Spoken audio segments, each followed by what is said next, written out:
Not the best idea I have ever had.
I think not.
To what extent we can implement the final plan depends on how successfully the Akasha can be modified and configured. And to make sure the configuration works, Aru will also need some further optimization. Yeah, no surprises there. Once we roll this out, any Sumeru citizens who already have Akasha terminals can simply continue to use their existing devices. This still leaves us with a significant equipment shortage, though. Many groups of people were never issued Akasha terminals, including mercenaries, the desert folk, and many others. We'll need a supply of rare materials for the renovation of Aru and the production of new terminals. Right now, the best place to source these locally is from the primal constructs within King Deshret's mausoleum. Time is not on our side here. It's gonna be a race against the clock. The Aru merge and renovation project will have to be carried out by you two. Everything's riding on this, so failure is not an option. Best of luck to you both. As discussed, General Mahamatra Sino and Mr. Hat Guy will source the required materials. Mr. Sethos is quite familiar with the layout of King Deshret's mausoleum. With him accompanying them, things should go quite smoothly. I have every confidence. In the meantime, we may as well take a breather. Makes sense. There's not much we can do until the materials arrive. Get in formation and stay close. What is this, boot camp? Knock it off. It's just Sino being Sino. You know what he's like. Everyone clear on our mission objective. Look at the excess primal constructs, dismantle them, and extract the required materials. And King Deshret's 7 pillars agreed to this? If they're just sitting there doing nothing, we might as well put them to use. Thoth's words, not mine.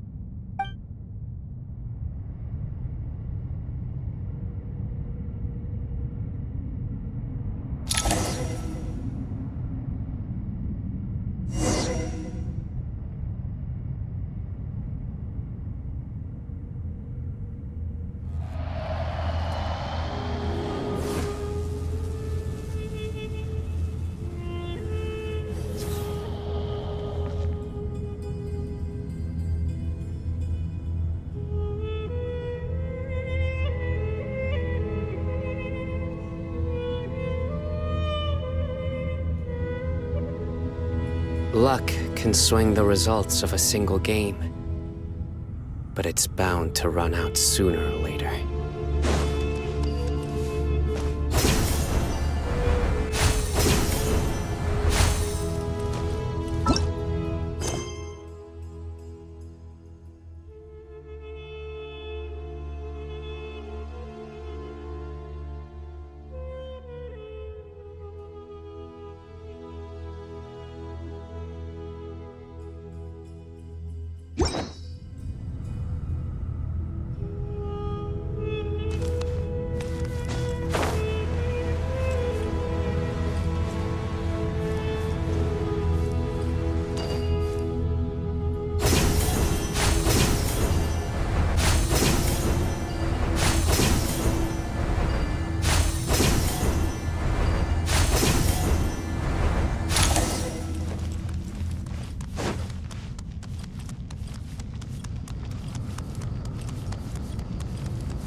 Nowhere to run! Your sins weigh upon your soul! Squall Fury! You dare to gaze upon me? Give me some space. The sage's wisdom!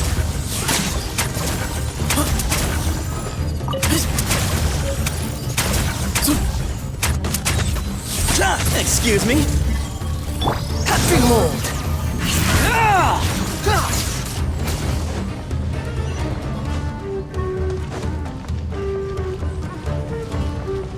The wind rises.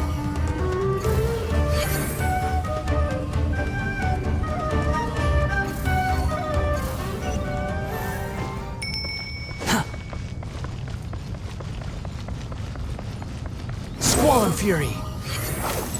Search for it.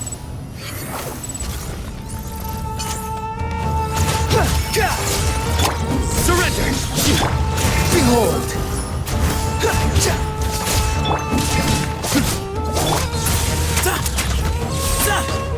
Squall and Fury!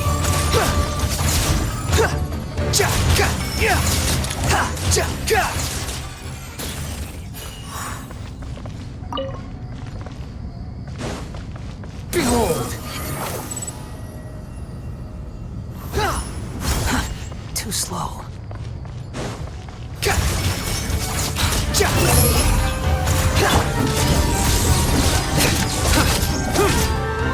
me some space.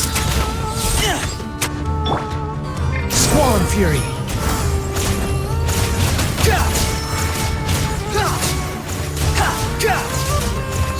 Behold! You're dead! Search for it!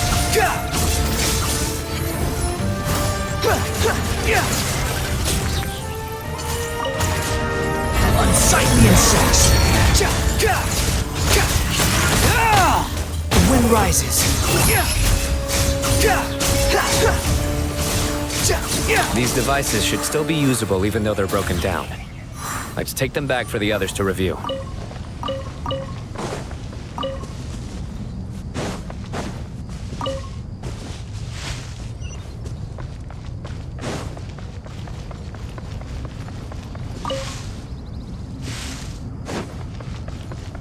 Squall and Fury.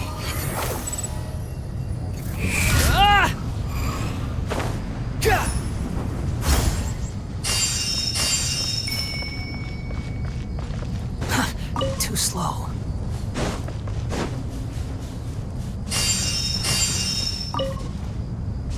Behold!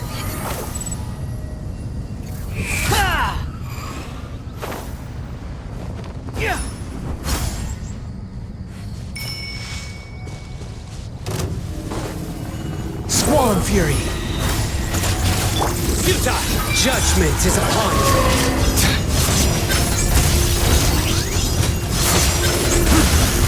The penance is due!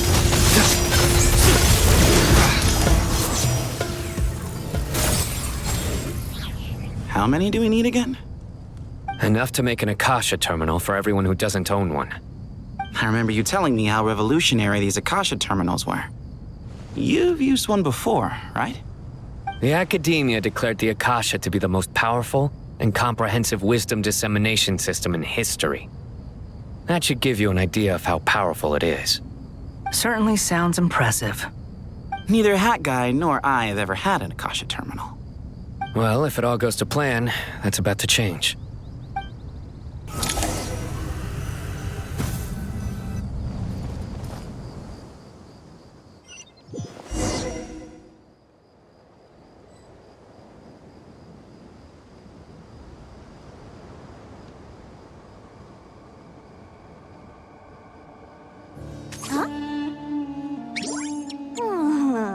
Ta-da!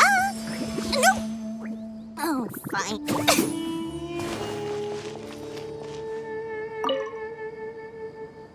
Oh, goody! Thank you so much for handling the delivery. What a long way it was. You've really outdone yourselves. I'm well aware what a bumpy, dangerous journey it must have been. Now, I would have loved to oversee the process myself, but of course, those of us who know the plan can't leave the mausoleum. Oh, trust me, I'm patting myself on the back for my assembly work here. Simply flawless work. But will you really be needing all of this? According to our plan, yes, this is the quantity required. I have no complaints about the quality either. Only the price. So expensive. I heard you covered a lot of the funding out of your own pocket. Oh, that's an exaggeration. The academia provided most of the funds. I just offered a small token of my goodwill. Of course, the real tragedy is how little profit I'm making on this. You know, it's a serious crisis when you can't even make money out of it. It's really quite a beautiful design. And I'm intrigued by how such a diminutive device is able to output the power of the Light Realm. Did you attend the lecture on Light Realm energy, Madame Farzan? I don't believe I saw you there. Of course I attended. I was just a little late, so I had to listen to the whole thing from outside the back door. Ahem. Anyway, I have a perfectly good understanding of Light Realm, elemental and abyssal energy, as well as the relationship between the three. Good to know. Master told me in private that the conversion process between Light Realm energy and elemental energy involves highly classified knowledge that shouldn't be disseminated too widely. But even so, the scholars still shared said information. Oh, well, you can't enforce a rule that everyone breaks. Is that the idea? At first, the Dendro Archon was reluctant to explain it in great depth for safety reasons. Later, she came to terms with it and simply informed my master that we would all have to face the question of survival together. To protect someone from such dangers means keeping them in the dark. But for someone to know and embody the wisdom within, they must understand its very essence. It's an information hazard. We're exposed to danger just by knowing the facts. And just like bait, it lures us in by offering us the solution to our problems. But if you're not careful, you'll end up pursuing it down a dark path. A tricky problem. But today, this big problem has been broken down into many smaller, more trivial ones. What do you mean? I get it. For instance, you and I share secret knowledge, while she and I take on the risks of life, death, and fate. Something like that? Hey, what? That is not what I call a trivial problem. Well, as they often say in Vahumana, an event that is monumental to the individual is negligible in the grand scheme of history. Generally, the fate of the individual is an insignificant affair. Being from Amorta, where the subject of our research tends to be a lot more personal, I have to disagree. It's hard to dismiss the individual as insignificant. In other words, the big problem of survival has been broken down into many small, interconnected factors, and each one of us represents one of those factors. When the same secret is shared with a group of people, the same fate binds them together. Most people would find this unimaginable, but to us scholars, this is the path that has always beckoned to us. Sharing knowledge is a good way to fight against fate. I will always believe in that. All right, I think that's everything. Thanks a lot. But don't go anywhere just yet. I'll still be needing you to calibrate the equipment.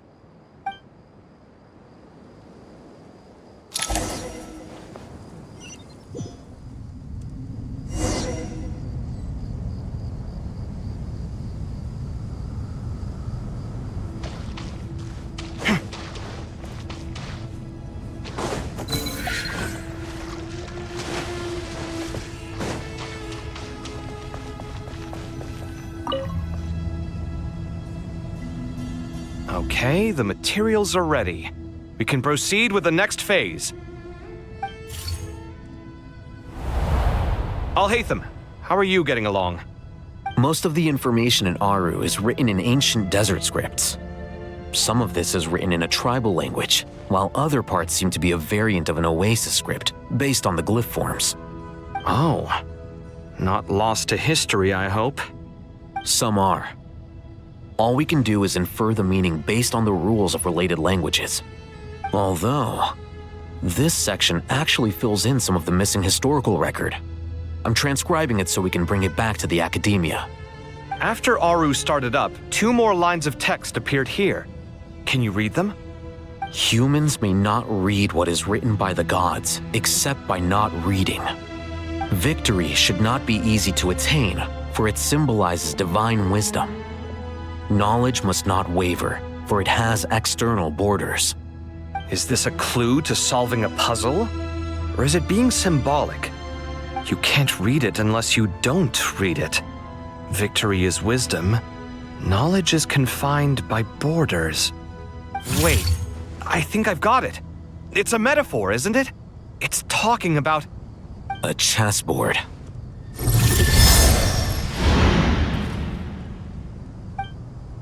You were right.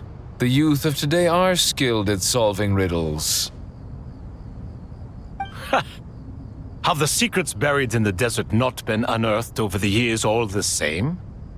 Since Aru is a place reachable through wisdom, this day was bound to come sooner or later. Oh, I've always been against overly cryptic sentences. Don't you get tired of reading and writing all that? Ah, it's you 3. Just in time. We've been delving deep into Aru, and now this board has appeared. I've heard this was how you'd while away your free hours. You must be quite the experts by now in that case. It is true. King Deshret's chess games are some of the most well-loved of all his wonderful creations. If you have ever been to Safhe Shatranj, you may well be familiar with the chess pieces you see here. Is this chessboard supposed to be another visualization of the interior of Aru, then? Naturally. Visitors, everything is ready. Only by completing the challenge on the board in accordance with the rules will you be permitted to overwrite Aru. 1 second. It's not dangerous, is it? Dangerous? Why, yes, of course. I should be the one to go, then. Wait for me here. Sounds like the self-confidence of our present company has rubbed off on you. Don't be ridiculous. I'm your upperclassman, and that means I have to look out for you. I appreciate the sentiment, but a game of chess typically requires 2 players. Besides, I'm sure they won't let things get out of hand. Keeping things relatively safe is in your best interest too, isn't it? Fair enough. I mean, you guys are controlling the difficulty, so please don't go too hard on us, all right? Ah, but Bennu said he wanted to put some respect into these whippersnappers. All right. Thank you. Obviously, we'll still try to be careful. This doesn't seem like ordinary chess. Is the goal to defeat the opponent? No, you must enter the board and pass the trials we have placed there. Ready? Let's do it.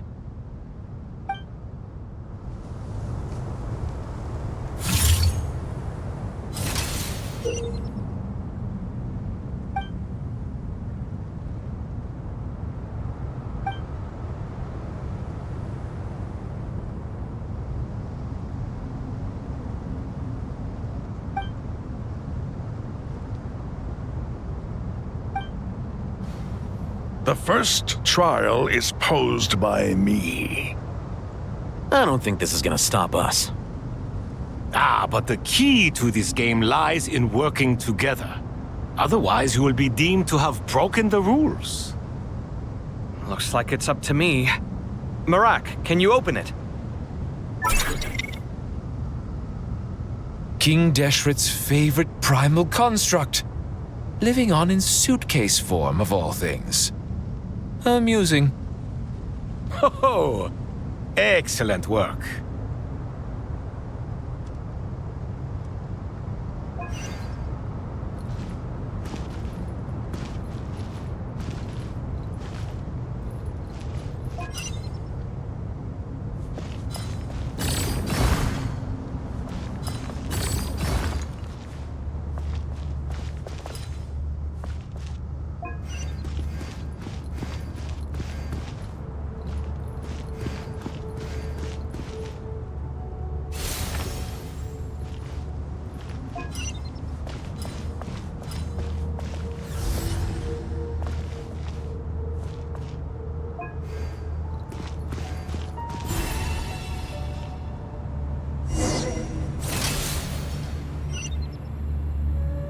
Now is the time for my trial.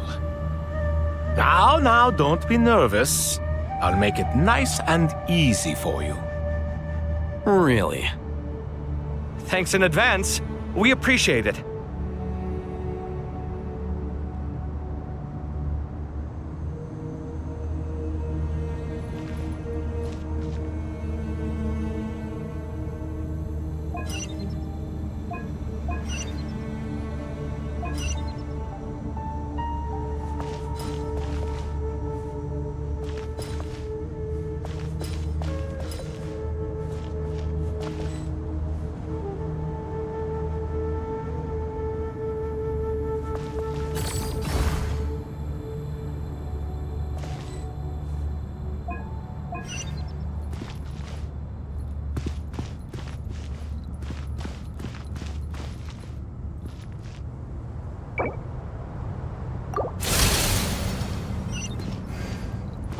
Now is the time for my trial.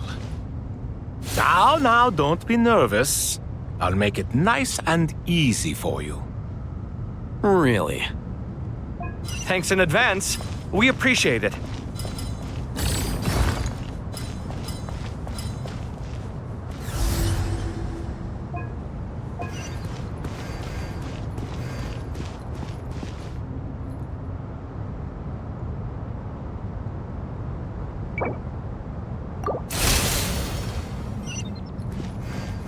Now is the time for my trial.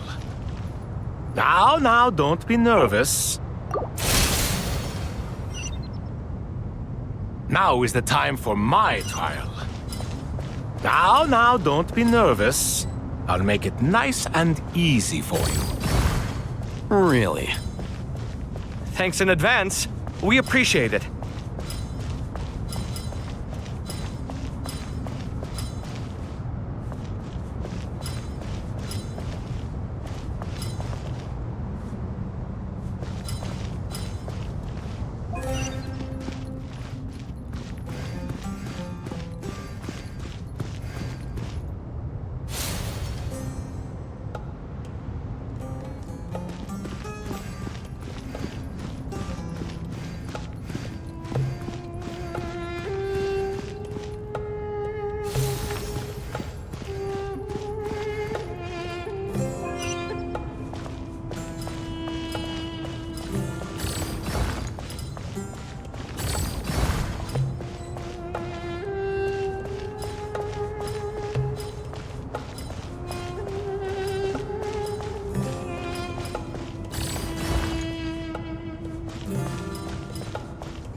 Strange time to catch up on sleep. I'm not sleeping, I'm thinking. It's not that simple, you know.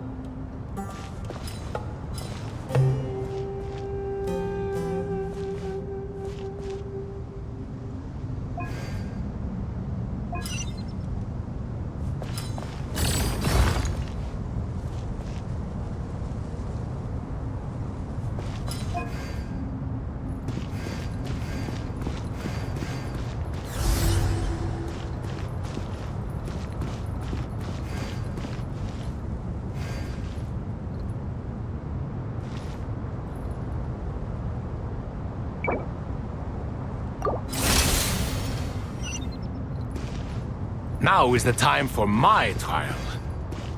Now, don't be nervous. I'll make it nice and easy for you. Really? Thanks in advance. We appreciate it.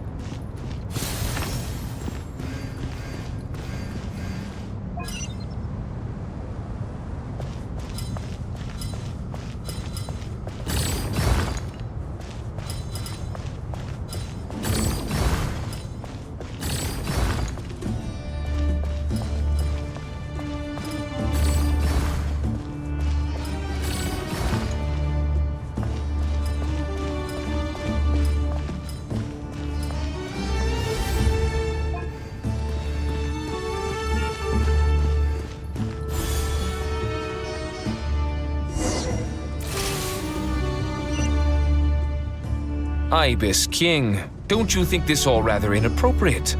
You may as well be handing them victory on a silver platter. Do not expect me to follow your lead. Ha! Suit yourself.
Strange time to catch up on sleep. I'm not sleeping, I'm thinking! It's not that simple, you know.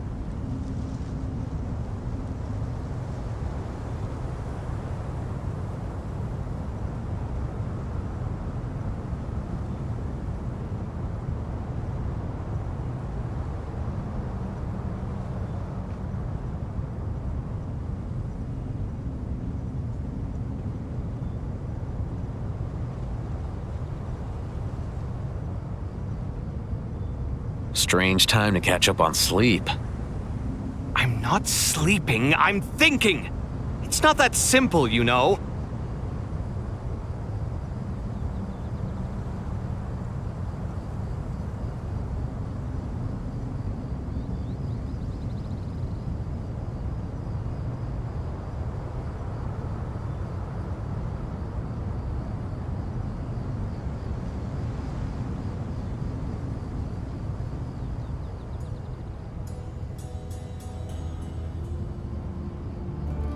Strange time to catch up on sleep. I'm not sleeping, I'm thinking! It's not that simple, you know.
Ibis King, don't you think this all rather inappropriate?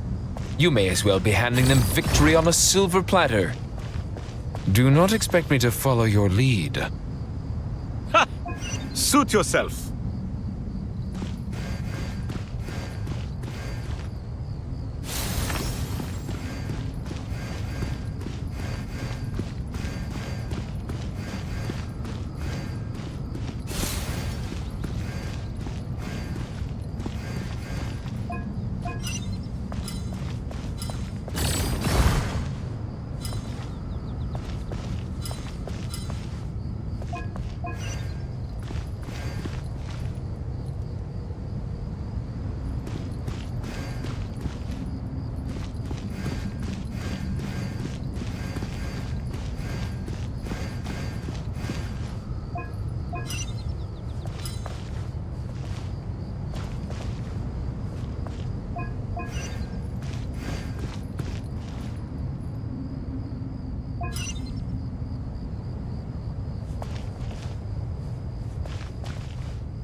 Ibis King, don't you think this all rather inappropriate?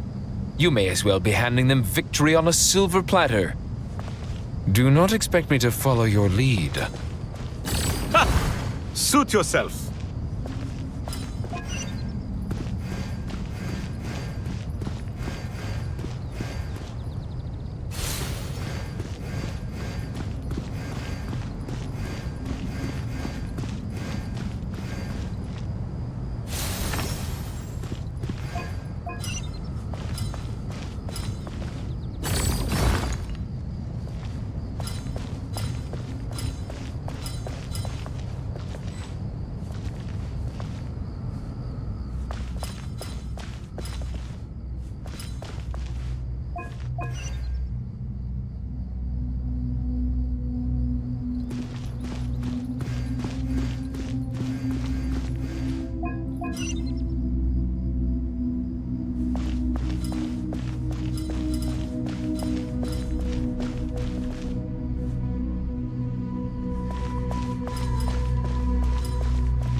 Ibis King, don't you think this all rather inappropriate? You may as well be handing them victory on a silver platter. Do not expect me to follow your lead. Suit yourself.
Ibis King, don't you think this all rather inappropriate?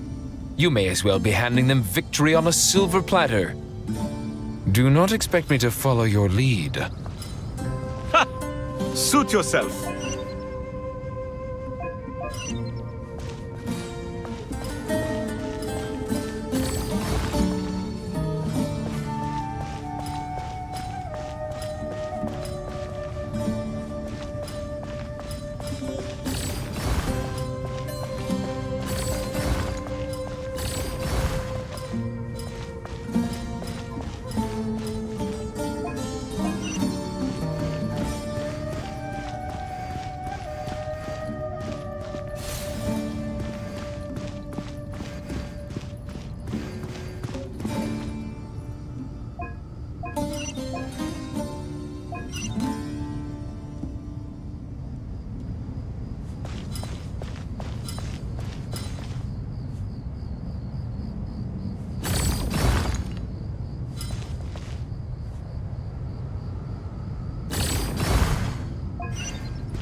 Strange time to catch up on sleep. I'm not sleeping, I'm thinking! It's not that simple, you know.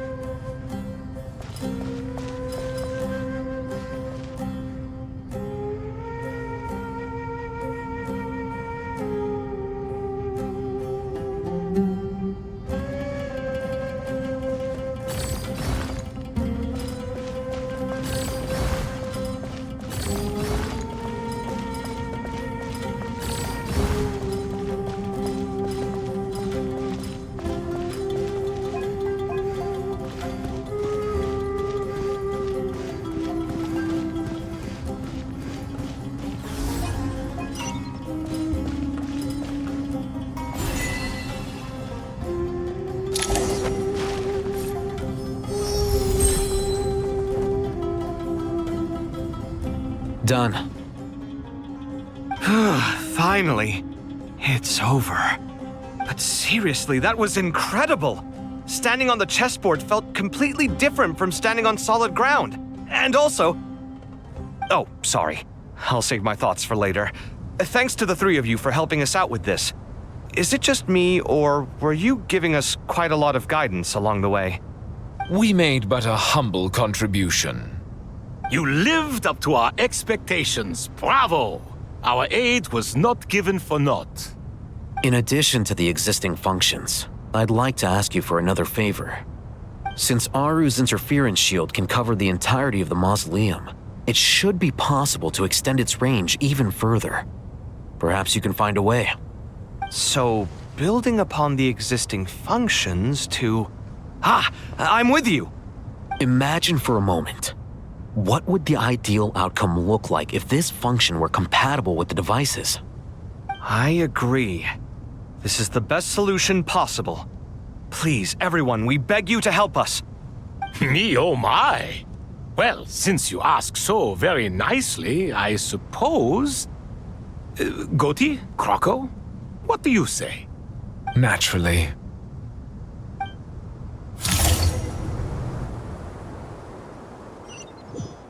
Time to go! Let's go find Nahida!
Scorch and burn!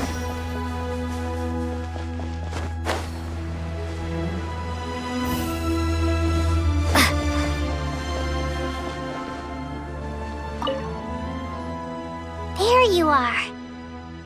Miss Nicole truly is an angel. She shows great wisdom in guiding others, and she has already sent word to Natlan on our behalf.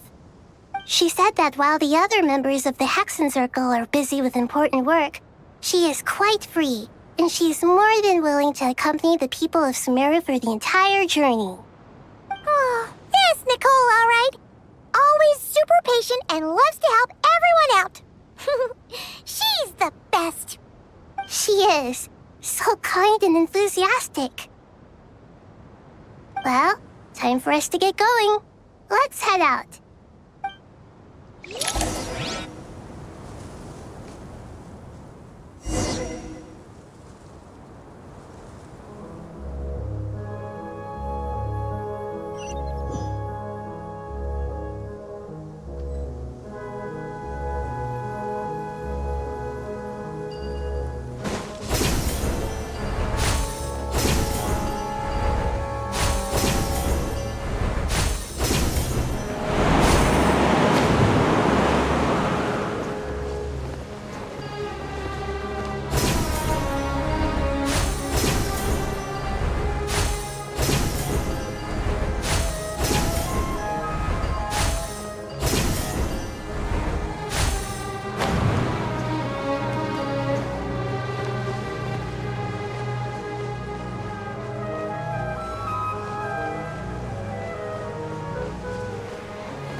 This should be one of the closest places to Natlan in all of Sumeru. There's the barrier Nicole and Nefer mentioned. It completely cuts this nation off from the others. But why? Why separate you from the rest of the world now specifically? And if I'm not mistaken, Irminsul was polluted once before, wasn't it?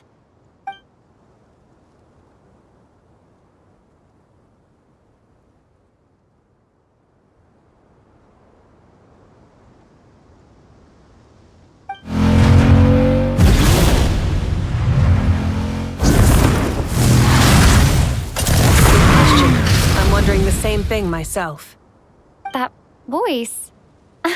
Malika, you got here pretty quickly. Hello, traveler. It's been a while. Hello there. Hello, Dendro Archon. Malika, I apologize for asking you to meet at the border on such short notice. I also apologize for not being able to greet you in person. The form in which you see me now is one carried by the Traveler. The real me is inside the mausoleum of King Deshret, and I am reaching out to you with my mind from here. Irminsul has been infiltrated by the Doctor. We must be on our guard, as he can spy on information in the world from within the tree. Fortunately, there is no record of the Traveler in Irminsul, and you are still within Natlan's borders. My records will be preserved in the Night Kingdom, rather than the ley lines. As long as the Night Kingdom remains disconnected from the ley line cycle, the Doctor has no way of knowing my movements. Exactly. So by meeting each other in this way, the meeting essentially never happened. No wonder Paimon didn't come. You were concerned that her activity would be recorded by Irminsul. The Natlanese have heard about the situation in Sumeru. With the borders sealed off, merchants have been forced to stop their shipments.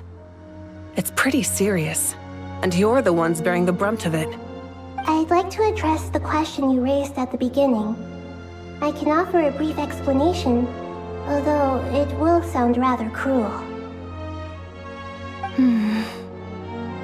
I don't reach this conclusion gladly, but Irminsul predates the Heavenly Principles. It existed long ago, when the dragons of Natlan were at the height of their power. So even when the people of Sumeru became ill because of pollution, it was not a critical issue from the perspective of Irminsul itself. As long as it continues to function normally, the barrier will not be activated. But this time, the Doctor's invasion has directly affected the tree. That is what caused the barrier to deploy.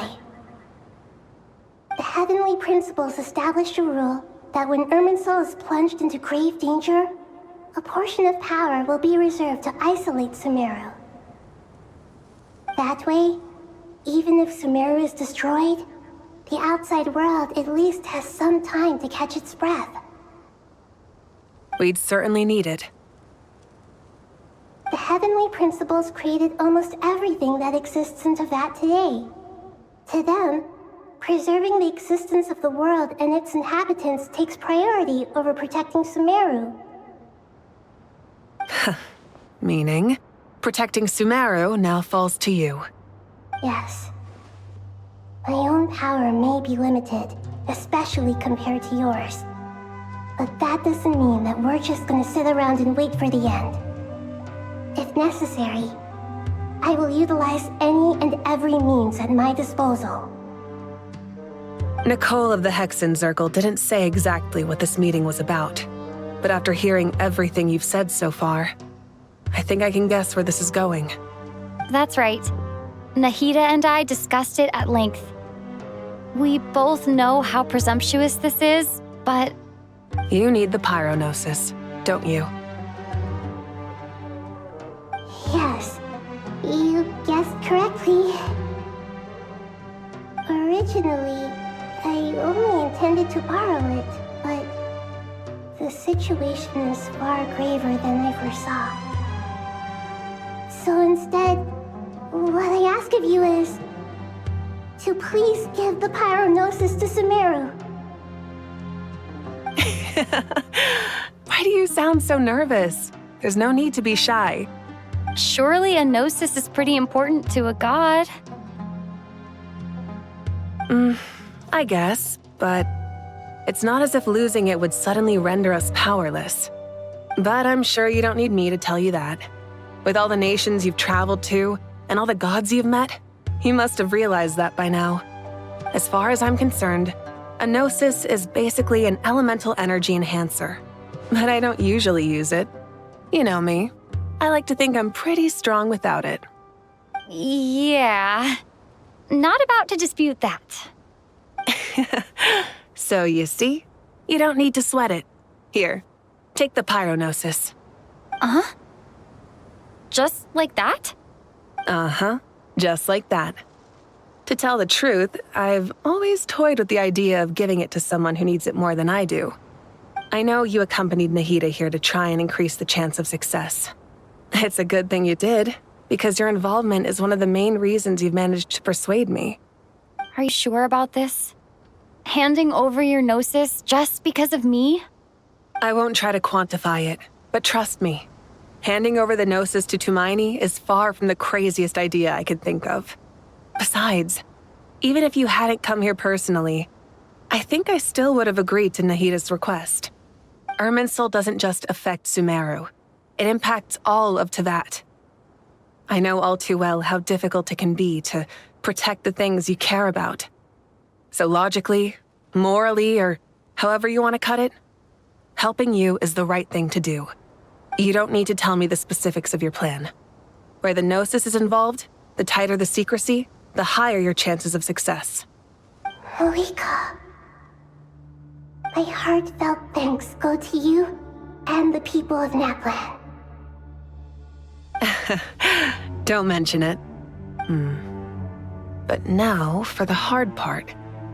How do I actually give it to you? The Irminsul barrier is right in the way. I have an idea.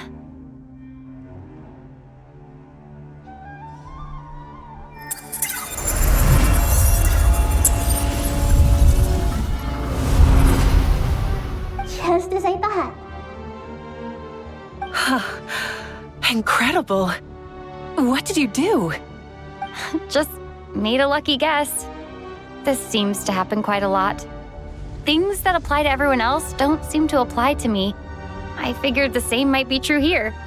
Irminsul usually produces effects based on the records it holds. Since the Traveler is a descender, Irminsul contains no records of her, and thus has no way to impede her. Is that right?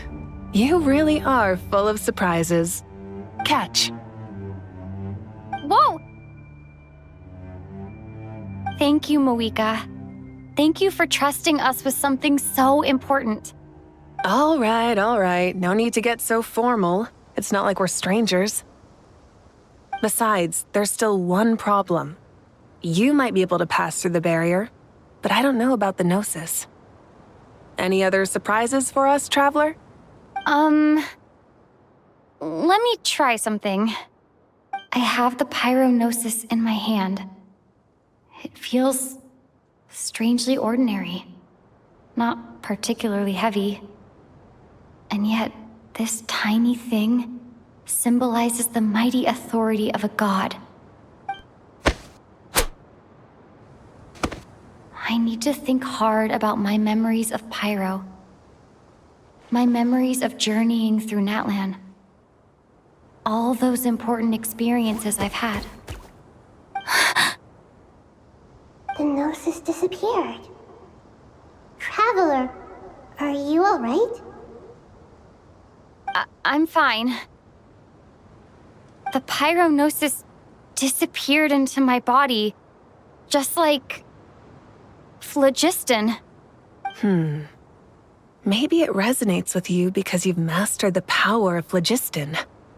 You might not be recorded in the ley lines, but you're still our Tumaini.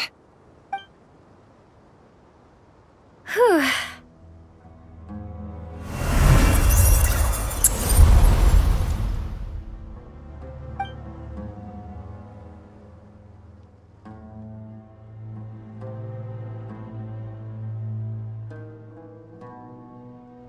Please allow me to express my gratitude once again, Moika. Pleasure. Well, I've given you all the help I can. The rest is up to you. Good luck. We won't let you down. Yeah, we aren't about to lose.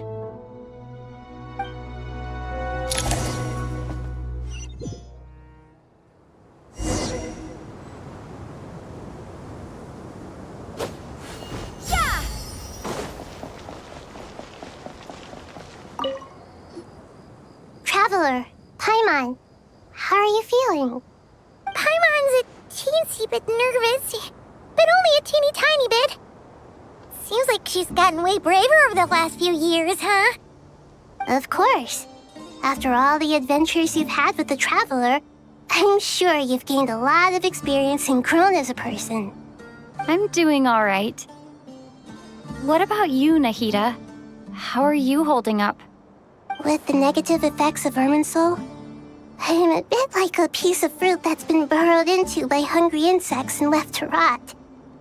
I'd be lying if I said it was nothing. But please don't worry. We all know what we're getting into, and we've prepared as well as we can. I believe in everyone. I believe in you. And I believe in myself.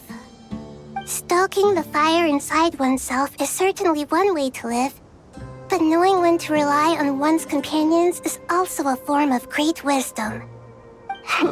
I've been quietly learning little things from everyone, like plucking tufts of fur from a sumpter beast. Me too. With the constant traveling, I'm always learning and growing. That's the journey of life. I think there's someone else here who would share that sentiment. Don't worry about what I think. I was just passing by and happened to overhear your conversation. What are you talking about, Hat Guy? This is the top floor. No one passes by the top floor. Says who? You can fly just like I can. I would have thought it makes sense to you of all people. I don't know why, but I feel a little more relaxed now. It shows that you feel comfortable laying down your burdens in our presence. It means that Sumeru is a place you can trust, where you know we have your back. And we feel exactly the same way around you. That's what it means to be friends.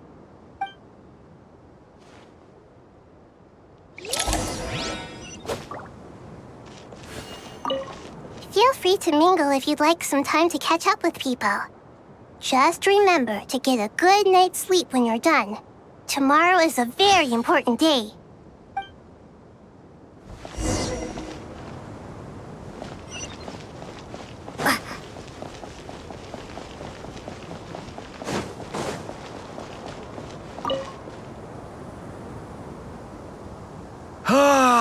It's finally done.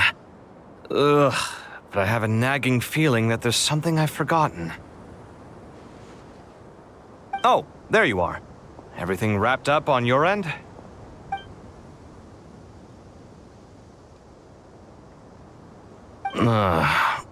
Okay, fair enough. That was a pointless question. We were working in tandem, after all. You must really be exhausted. Well, it's been a busy day for both of us. When work ends, you clock out. No looking back. Yeah, we're definitely due a break. Probably a little late to start drinking now, though. I'll stick with water. Here, this one's for you. Thanks. You want a bite to eat? I can grab us something. Or wait, I think there's a stove nearby. Let me take a look. Are you nervous? A little, yeah. Unlike you, it seems. How are you not feeling at all nervous? Because everything that happens next is beyond my individual control. I don't worry about things I cannot influence. What do you mean, cannot influence? You're the one who came up with half of the strategies we ended up using. There's only so much I can do. I was only doing my duty. Was it like this last time, too? You mean with Azar and his accomplices? Yes and no. The situation back then was easier to control, but we weren't as prepared as we are this time. So the enemy is stronger, but so are we. I still vividly remember the way you interrogated me in the library after the fact.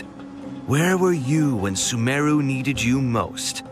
If your memory is so vivid, you might also recall that it was you who came looking for an argument. You're often the one who initiates these things, you know. I came for a conversation! I didn't know it was gonna turn into an argument! Anyway, at least I showed up this time. So, what do you think? What do I think? I think we're certainly better off for it. It's good having me around to help out, huh? Absolutely. As a citizen of Sumeru, you displayed a remarkable sense of responsibility in the face of disaster. Certainly feels that way. I just shudder to think how the world would have ended up if we hadn't gotten control of the situation. So, Do you think this is what impending disaster looks like? The sky is so clear, and there isn't a whiff of decay or destruction in the air. It's hard to imagine that the fall of humanity could happen on an ordinary day like this. Awful things happen all the time. Sometimes people can stop them, and sometimes they can't. What you and I have done is increase our chances of stopping this one. Lofty ideals may provide no defense at all against nihilism, but perhaps little decisions can. Oh, nothing. It's nothing. I hope everything works out tomorrow. It will. As long as we stick to the plan, our chances of success are good. It's really strange. You're my junior, yet you always seem to act more like an upperclassman than I do. I think it's mostly a matter of temperament. Ugh. Walked right into that one, didn't I?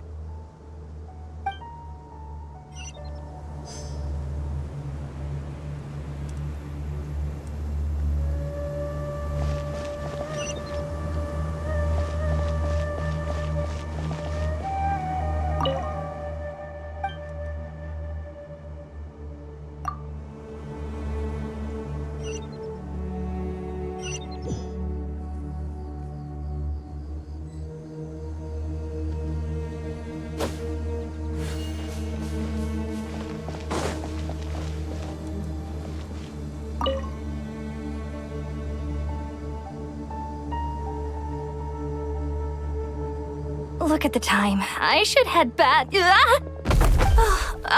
I'm so sorry. I was in a hurry and didn't look where I was going. Are you all right? I'm fine. Wait, you're... Have we met? Not exactly. I think we may have crossed paths by the house of Dana before. Oh. You're Hat Guy! From Vahumana, right?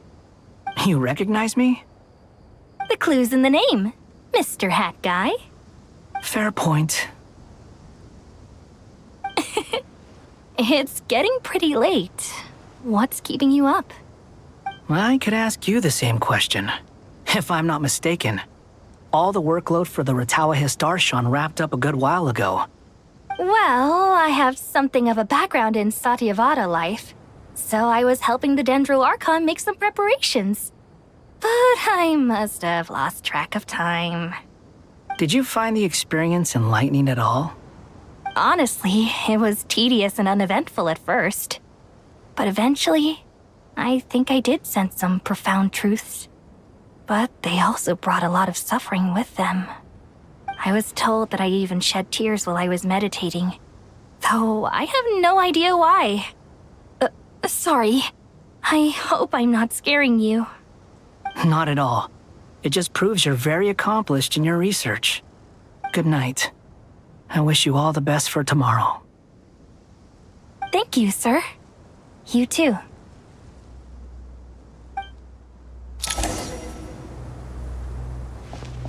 Good night. Thank you, sir.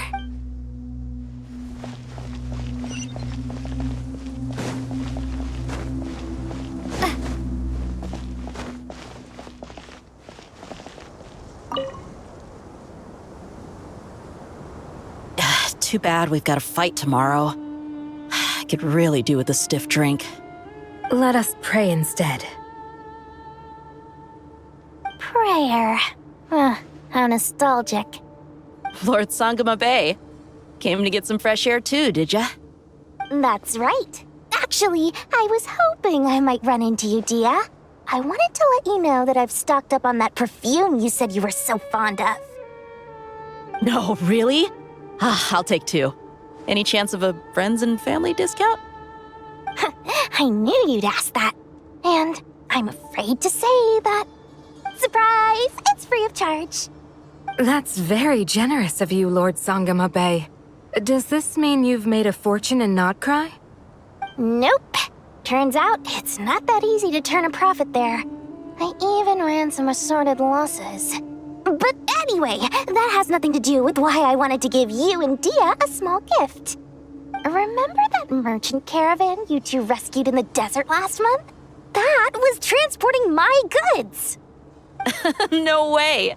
I had no idea that was your shipment. Explains the, eclectic mix of goods, though. Lord Sangama Bay's investment in the desert and generous stockpiling of goods has helped many people over the years. The shelters you funded especially have made life a little easier for the children and the elderly. Wait, how did you know about that? Oh, I see. Nefer told you, didn't she? That pesky lady.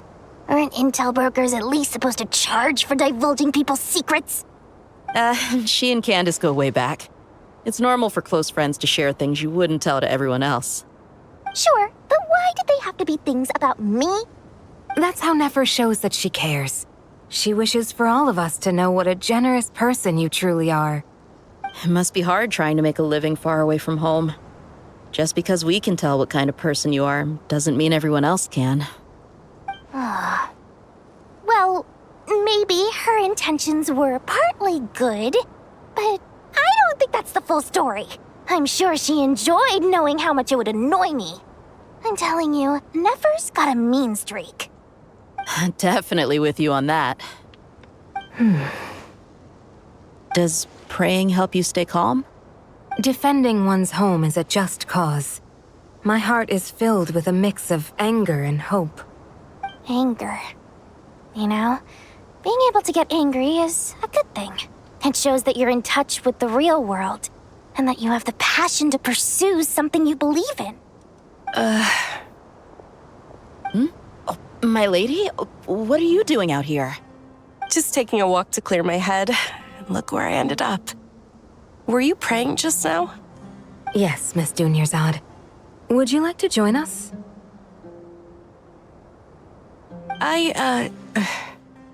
Come on, it's fine. She won't mind who you pray to. Oh, then sure.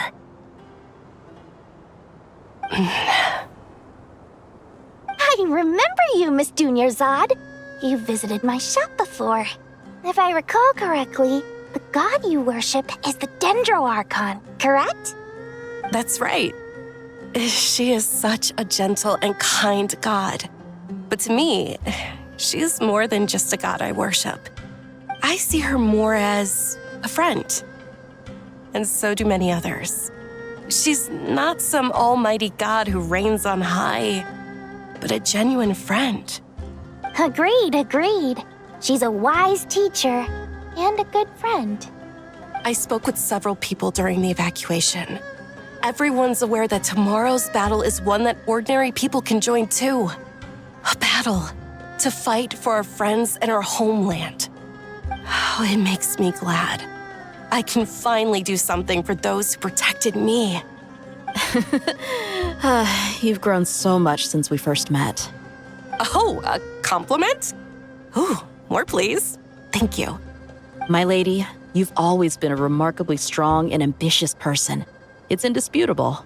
And that's not just a compliment. It's a statement of fact. What are you praying for? Our beliefs may not be entirely the same, but we both wish for the same thing.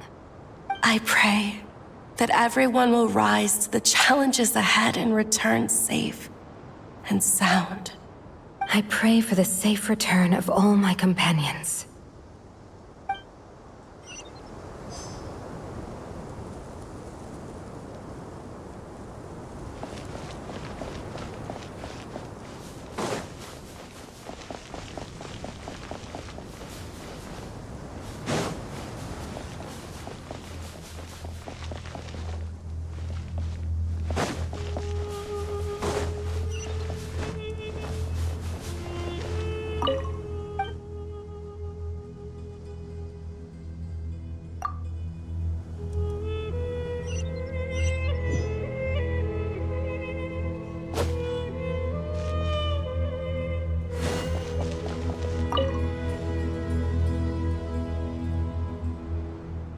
We'll make our move after sunrise tomorrow. Good. Is everything ready? As much as possible. That'll be enough. Don't let the pressure get to you. We'll take things one step at a time. That's how we've always done it. Master Tainari! Mr. Sino! So this is where you were. I brought some juice and some water. Would you like some? I know how easily you get dehydrated in the desert, so you should definitely have some water. In which case, I'll have the juice. I gotta ask, though. Who's on juice-making duty at a time like this? Madame Farazan said she was feeling a little nervous, so I told her about the automatic juicer my friend invented. She took it right off me and started making carton after carton of juice. A juicer? Did Sucrose send that to you? Yeah, I hadn't had the chance to try it out before this incident occurred, but I couldn't bear to leave it behind in Gandharvaville. The juice is very sweet. I think so too. Kale, how are you feeling? Physically, I'm okay, but it just still feels strange to me. Why would a great power like this come to someone like me? I know the feeling well. That same question ran through my mind every day as a kid. At least now, you have someone who can relate to you. All the more reason that you should apply for Spontamod. Tainari fiercely opposes the idea, though. Those two things are completely unrelated. What are we all chatting about, Would anyone like any juice? Oh, you have some already. I had some earlier, ma'am. Maybe give the extra to someone else? Very well, very well. I shall be off then. There's this enormous power, and then there's little old you. You feel like there's no connection between the two. And that sense of dissonance is difficult to get used to. Yeah. But after all this time, I can't believe this stuff still gets to me sometimes. Makes me feel a little childish. Kale, just because we normally keep the conversation light doesn't mean we can't discuss deeper issues. I don't think it's childish at all. You were the victim of a terrible crime. It's normal to struggle with the fallout from it. You have absolutely nothing to be ashamed of. My professor once told me that no incident can be considered truly resolved until the victim says it's over. Your rage and your pain are completely justified. Thanks. Miss Nicole said that the same god remains which were once used to inflict so much pain upon me have now become a weapon with which I can protect everyone. It's like my own personal kind of evolution. Every innocent person who's been hurt needs time to realize that it wasn't their fault. I was the same. But it's all about to be over. Tomorrow, it ends for good. I don't know if you've noticed, but you rarely stumble over your words anymore, and your outlook has become much more positive. It's a big change from how you used to be. And since this isn't over, you can settle the matter on your own terms. It's time you seized back control. I believe in you. Yeah. Sumeru is my home. And it's so important to me. I have to protect it. No, I will protect it. And once you're done, how about you come back and apply for Spontamod? Stop it with the sales pitch, would you? Hey, excuse me. There are still 3 unclaimed cups of juice here. Why don't you take one each? Ugh, my arms are getting sore from carrying them around everywhere. Madame Farazan, why are you... Here, let me take them off your hands. Thank you, Madame Farazan. Drink up and enjoy my handiwork. I think I'm going to make something else now instead. Please, try to relax, Madame Farazan. Your nerves are starting to get the better of you. I know.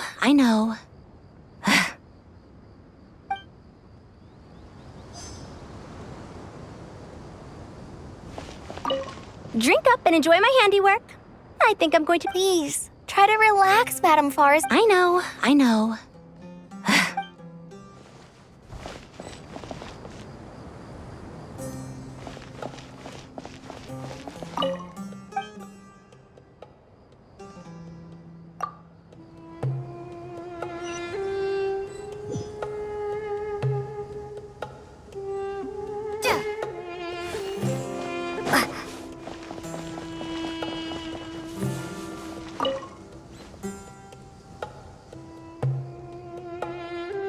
something on your mind, Miss Nefer? Nothing in particular. It's just, right now the future feels strange and unfamiliar. But the future has not yet arrived. How can you say how it feels? Some people know that there's an impending disaster. Others remain blissfully unaware. Each group is imagining an entirely different future while walking towards the same one. But when they get there, they'll still find they feel differently about it. People are shaped by their circumstances. Different circumstances create people with different perspectives. I've always found the perspective of the Vahumana Darshan to be a particularly incisive one. Even at the height of the crisis in Nodcry, people held diverging opinions. But things are different this time. Indeed. Regardless of faith, gender, wealth, skin color, or eye color, everyone in Sumeru knows what will happen tomorrow. The world has never been an especially fair place. Yet now, against all odds, a moment of unprecedented unity and equality is about to take place. It's fascinating. If only my father could have lived to see this era. Era. To me, that term represents a much greater span of time. It can be an unsettling word. I would even say I'm afraid of it. Do angels even feel fear? Yes, at least I do. I fear the gap that grows wider with each passing day and the never-ending flow of time. Time renders all memories insignificant and reduces all splendor to nothing. But those memories are the one thing I do not want to lose. You're very human in that regard. If angels draw too close to humanity, our wings burn away in the bright flame of awareness, and we fall to the earth. After spending so long among humans, I have lost much of my former glory. Maybe that's a good thing. You're more human than some humans are. I've been talking to Kale a lot in recent days. We seem to be in completely opposite situations. I suppose that makes us good case studies for comparison. Case studies for who? Myself, I suppose. After comparing the two of us, I suddenly discovered that I desired more than before. It was a gentle, pleasant sensation. Just as most people pursue glory and miracles, I too am pursuing miracles of my own. Guiding humans to make the miracles in their hearts a reality. That is my miracle. It doesn't sound so bad, does it?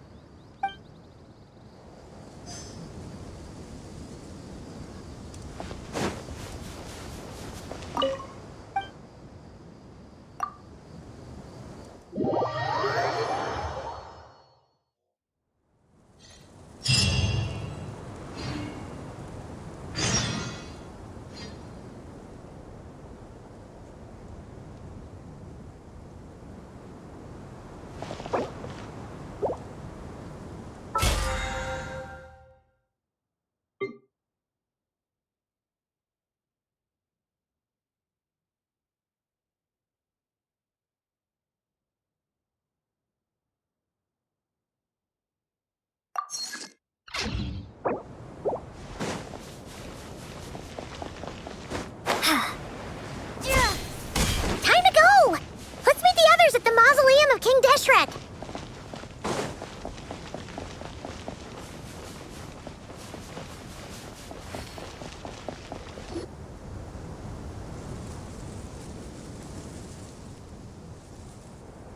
I have not felt this way in a long time. Standing up high, gazing out at the rolling dunes. One cannot know what freedom truly means without first losing it. The golden slumber truly lives up to its name as a dreamland. Though desert sands exist there too, no mirage, no matter how glorious, can compare to true beauty. Dendro Archon, what is on your mind? I was wondering whose counsel I should seek on the questions in my heart. What kind of questions? So many. More than can be put into words. As I once said to a friend, we look, we see, and we comprehend. But the question still troubles us. What are the many disasters that this world faces but the sum of all irresolvable questions? The biggest question you should be asking is how to seize victory. Yes. Although, I would express it differently. I must not fail. And so the question I am most curious about now is whether the path to victory will be an arduous one. What we declare to be a young sapling, we may, in fact, find to be a towering tree, if we would only cast aside our ignorance and look beyond the veil of time to see her true form. Nahida! We're here! Just in time. My preparations are almost complete. Ready when you are. We're here too. Miss Nicole! Miss Nicole! You run so fast! I thought I'd get a lot of exercise as a forest ranger, but I can barely keep up with you. Sorry, I got a little carried away.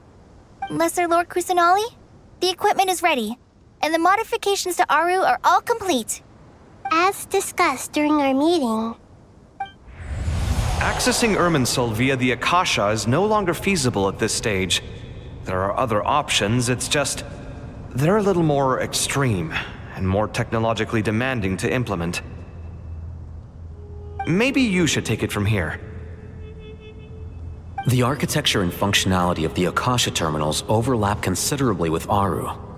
There is reasonable evidence to suggest that one was developed based on the other, or that they both utilize technology of the same origin. As long as the transplant and merge operation succeeds, Aru should theoretically work on a scale greater than the Akasha and approximately equal to Irminsul. It will become the largest active computing device in all of Teyvat. A system this powerful is capable of a lot of different things. In the past, the Akasha was primarily used for one-way information transmission, but I suspect it could also serve as a central bridging hub. In the pursuit of greater knowledge, some scholars have attempted to connect their consciousness to Irminsul through the use of terminals, incense, and meditation. Correct. In academic language, scholars who reach that stage are said to have entered Satyavata life. Hypatia has performed this practice many times in the past, and she was once under my care for a period of time. Right. And this at least proves that there is a zone within Irminsul that can be connected to. that's right. Providing wisdom to the people is one of the very reasons for Irminsul's existence. I think I understand where you're going. Please, continue.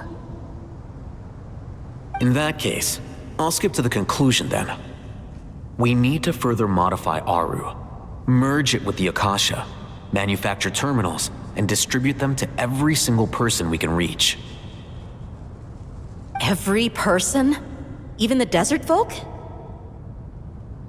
Yes, everyone. I've already calculated the amount of raw materials we need. So you mean we're going to get new Akasha terminals? Yes, but this time the people of Sumeru won't be using them to acquire knowledge, just to connect to Irminsul. That's the key. When we evacuated the city, we brought all the important assets from the House of Dana, in case we ended up needing them. Fortunately, this included the Akasha system's main terminal. We've checked all the relevant records, and one thing is certain. Nothing like this has ever been done on this scale before, so... Everyone in Sumeru is part of the plan. Whoever controls the people controls the situation.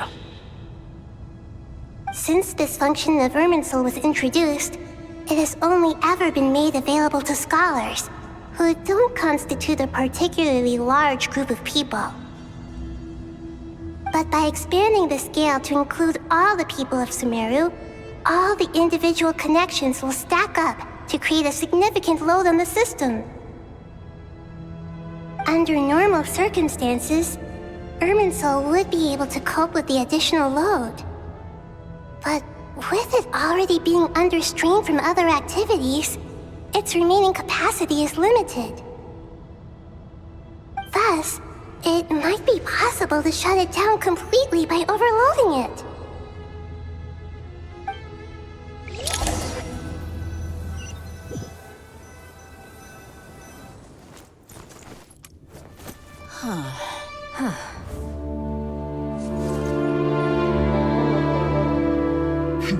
Counting down.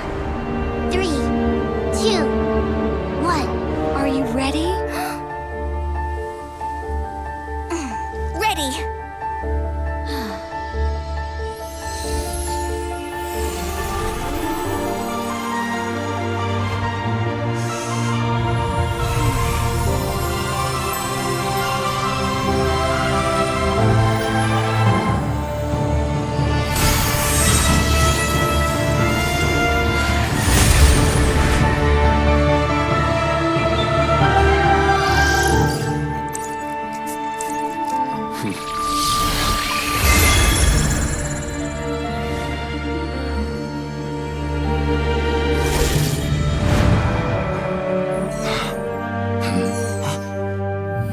In the past, when people sought knowledge, they turned to the Tree of Wisdom.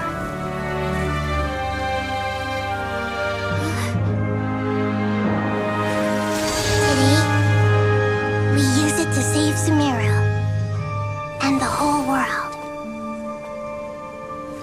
These boughs that nurtured learning must not become tools for destroying the world.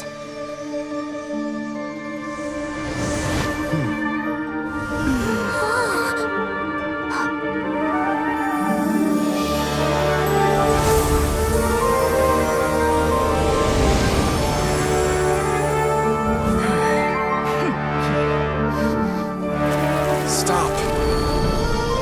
Please stop. End this transformation.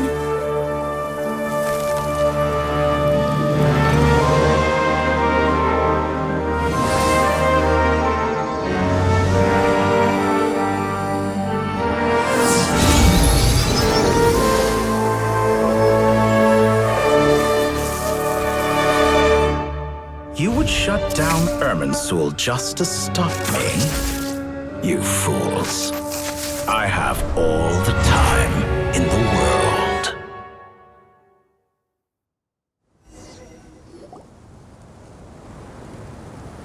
Success!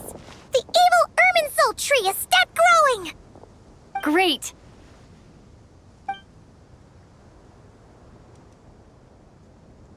What a display of true courage! The courage to think and the courage to act! I never thought I would witness the shutdown of Irminsul with my own eyes. Perhaps this is human wisdom in action? Indeed, only humans could do such a thing. Gods are few and far between. What was once created for spreading knowledge is now used for another purpose. A rather ingenious plan. I am grateful to you three for your help.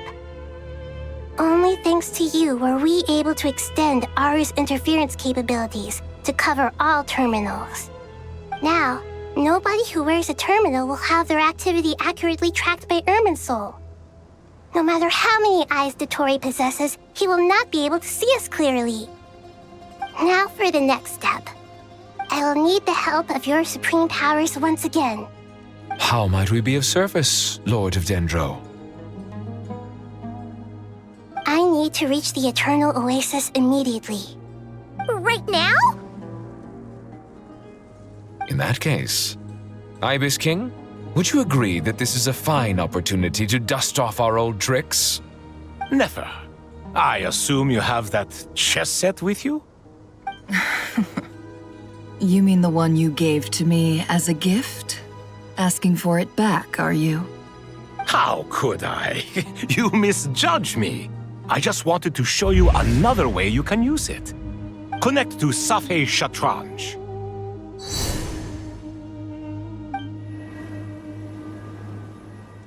Safhe Shatranj? You mean that place in the desert? Thoth's chess set gains its power from the chessboard laid out in the desert by King Deshret and ourselves.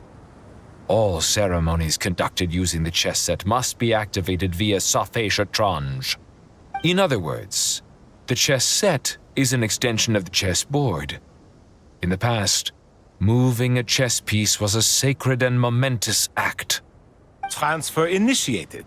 Entering live combat mode.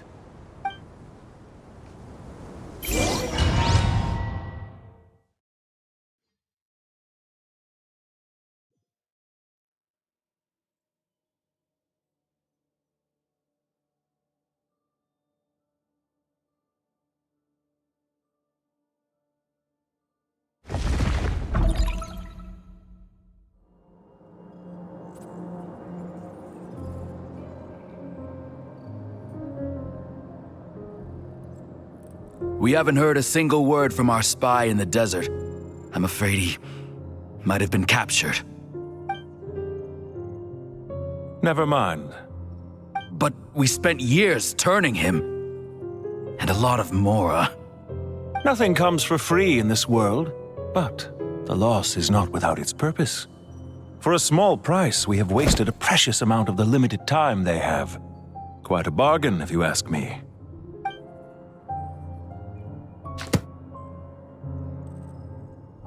Understood. Weighing profit against loss is a necessary part of life. But to tell the truth, I have been operating at a loss since this all began. Since many centuries ago, in fact.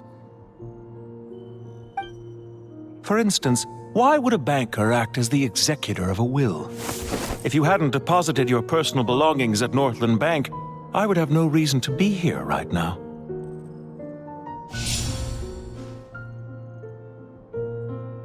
Dottore, I've placed your final data backup into the ley lines as per our contract. I trust we are now square for the safe deposit fees you paid. Is it not a little petty to split hairs like this, given our amicable relationship? I consider sound bookkeeping a matter of principle. Do not forget that you only live to see this day thanks to me. In fact, every day of your life since you met me, you've been living on borrowed time. Why, that's hardly a fair assessment. I will concede that my survival was perhaps at your whim, but I became a harbinger on my own merits. Managing money is not like other professions. Mine is not a role I could have acquired based on your recommendation alone, and certainly not one I could have lasted so long in without genuine ability. The information stored in the ley lines is quite comprehensive. Rest assured, I have not forgotten how strong your pride is. Well, I presume you have no sense of fragmentation while talking with me. How could anything possibly go wrong with such strict measures in place? The remainder of your soul was split in two, with one half sent to Nodcry and the other stored in the most secure vault of the Northland Bank. Though I must say, your disdain for the other segments is quite amusing. Zandik is you, and you are Zandik. Zandik created the segments, yet you, a segment yourself, reject him.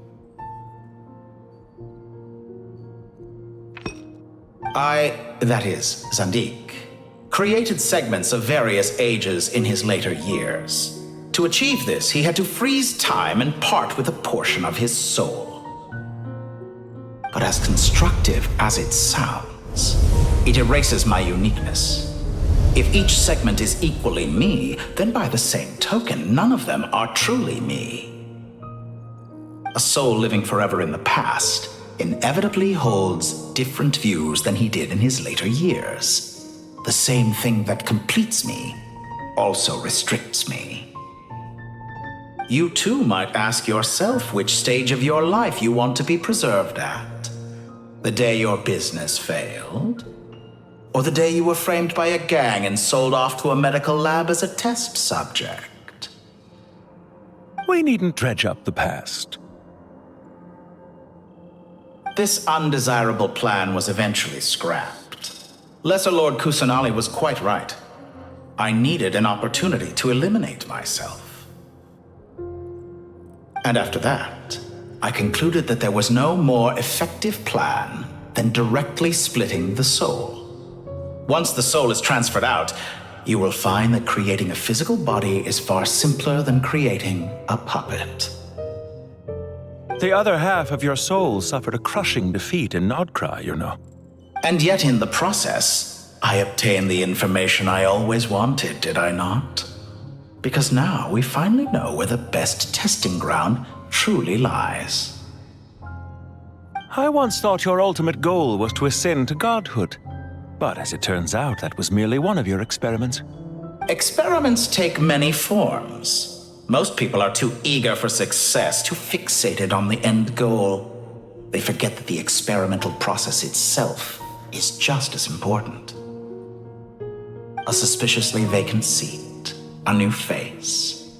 I trust you can put two and two together. The reason it doesn't exist is because someone tampered with the record. What can I say? After all your efforts, you really did uncover the world's secrets. So, is the new world you promised a lie? No, it never was. I am glad to be able to control Irmin's soul from within. Now I shall attempt to create a new world inside the existing one. Almost everyone faces the prospect of death. But not a single person has ever been able to experiment unrestrained in the afterlife through sheer force of will. I am the only one to have overcome this enormous challenge. Would I not be letting the world down if I didn't make the most of the opportunity to experiment? Clearly, the dividing of your soul did not affect the magnitude of your ego. Out of all the versions of you that have ever existed, this you is the most insane and the most radical. Is that why you chose to work with me? Which was it then? My insanity? Or my radicalism? Could I call myself a venture capitalist without a suitably ambitious plan to invest in? Yours happened to fit the bill quite perfectly. Well then, I must say, while I am surprised enough that you showed up at all, what surprises me more is that you chose to present yourself as my former subordinate, and not as the banker Pantalone. Why make things harder than they need to be? Exposing my true identity in a situation like this would only serve to destroy diplomatic relations between Snezhnaya and Sumeru. I daren't imagine the consequences.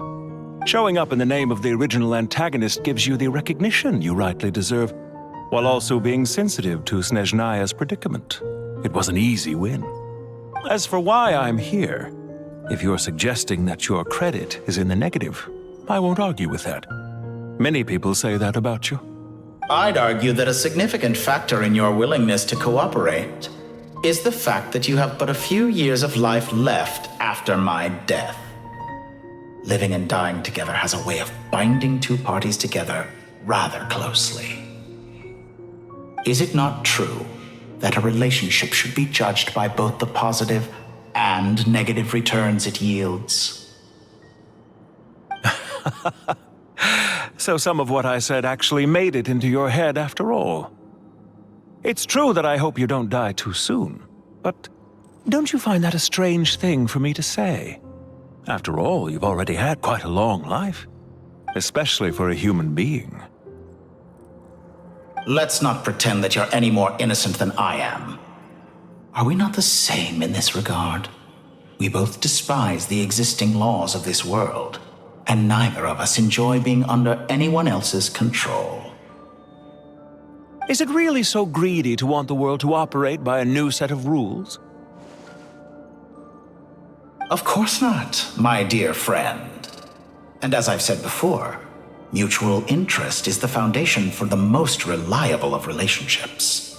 You can attest to that. I just hope there never comes a day when I have to work too hard to prove that. Regrader, sir. People have been spotted approaching Sumeru City. How strange. Despite your access to Irminsol's data, it appears the soldiers noticed before you did. They must have found a workaround. Well, Dottore, I trust you know what this means. The fact is... They're coming. They'll breach the city gates any moment now.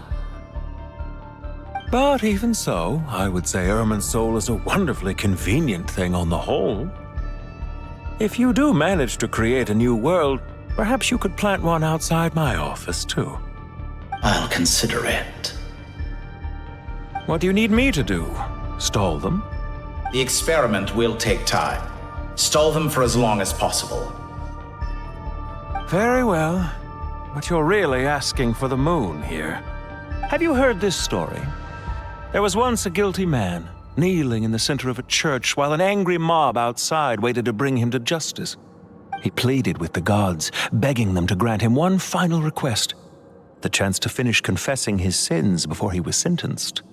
Many suns and moons passed, seasons changed, and still his confession continued, as if he intended to speak until the end of time. Are you suggesting I worship you as a god? Or were you hoping that I might confess my sins to you? Certainly not the latter. That would make my life miserable indeed.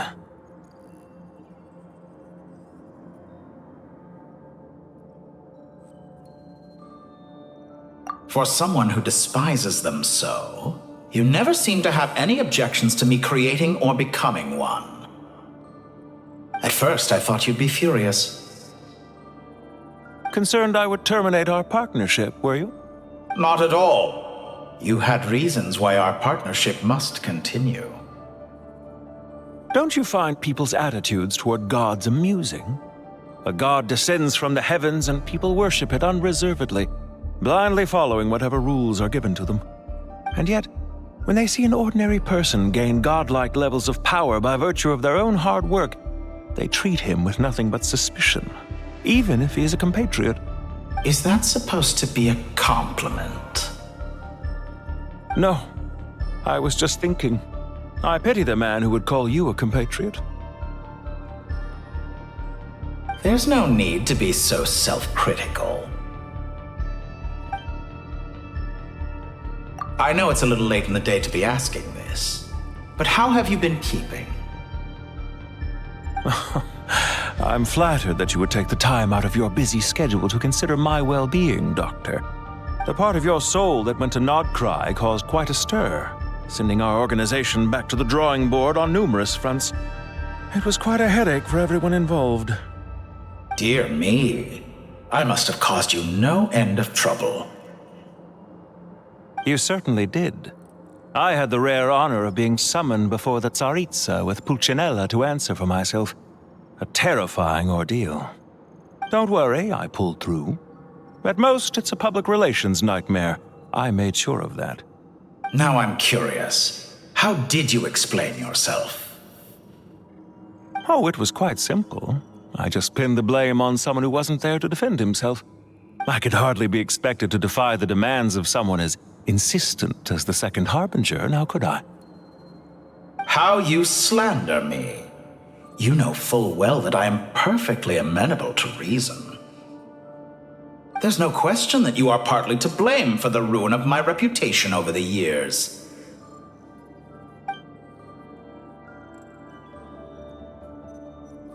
Do you have anything lined up for when this is all over? Hard to say. Fieldwork always takes quite a toll on me, as you know. Once I'm back at Snezhnaya, I'll start with a well-earned cigarette. Why are you so eager to ruin your lungs after I went to the trouble of replacing them for you? If you have an issue with it, feel free to try to stop me.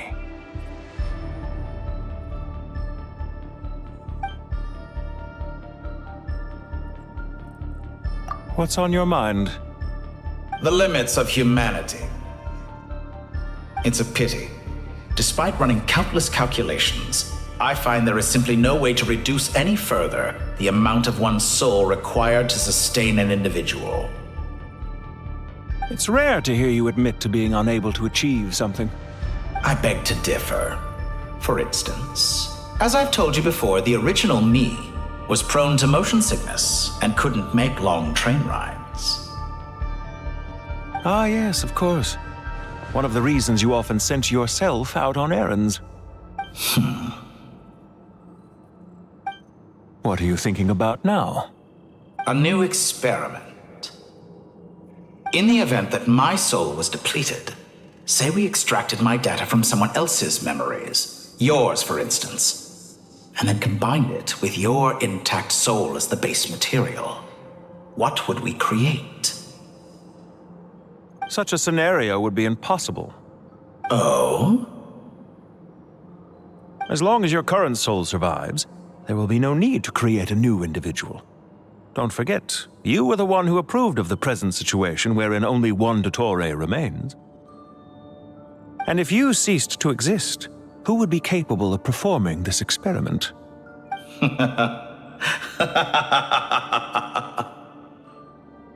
Since the day I met you, you've always excelled at talking your way out of a quandary.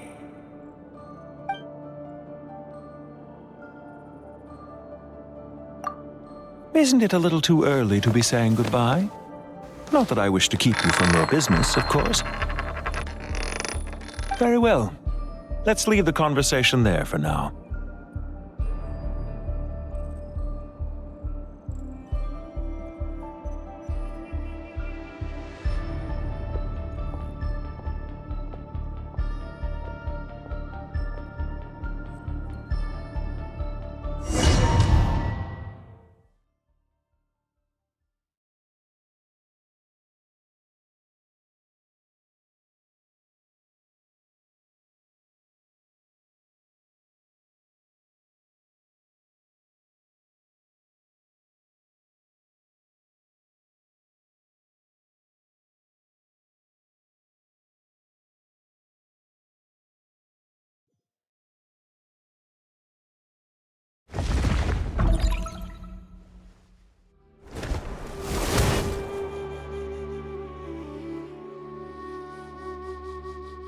The power of King Deshret's 7 pillars is truly remarkable. With just a chessboard, you can move an entire unit across the material plane. Yeah, sets us up for a much easier fight. Really makes my day. The last time we stormed the city, it involved a lot more running around. I wonder how many people can say they stormed a city twice in their lifetime. I was just thinking that. I've definitely had more than my fair share of unusual experiences in my life. This is my first time here, actually. We never usually leave Gandharvaville. I hope this will be my last time. Does everyone have to chime in? Can't we just fight? What an amusing comment, my dear lady. Yet humans often alleviate tension via small talk, do they not? Well, why is Candace's shield talking? Because the image on her shield is one of me. And I, of course, can appear wherever I wish to. Huh. Well, la-dee-da. Isn't that fancy? Could I get in on this? You wish for your gauntlet to speak? Why, certainly. Ahem. I think you'll find that it is I whose image is carved hereupon. Thanks. Definitely feel stronger now. You're welcome, my lady. I am glad to lend you my power. Sino, what's the situation? There are troops stationed at every entrance. As we expected. A frontal assault will suffice. Everyone, stick to the plan. We'll take the main entrance. You head for the House of Dana's side door. Move out.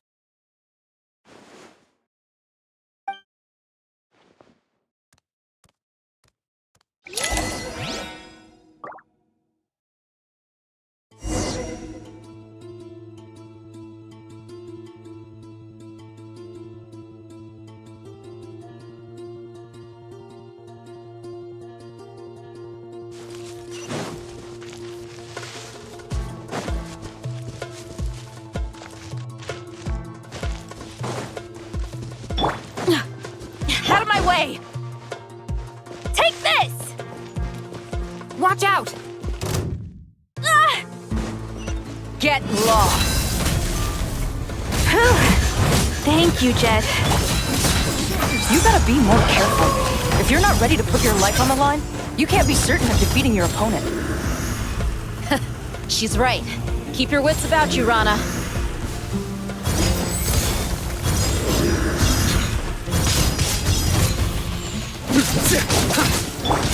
Hear my prayer. Yield. Buckle up. Nowhere to run! Can't run from death.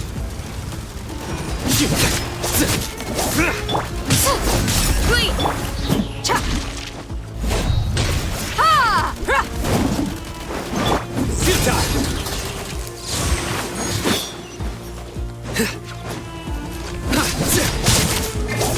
Do your work!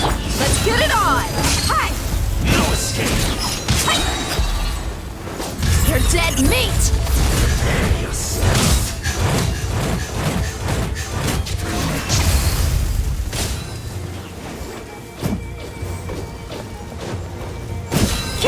Nowhere to run!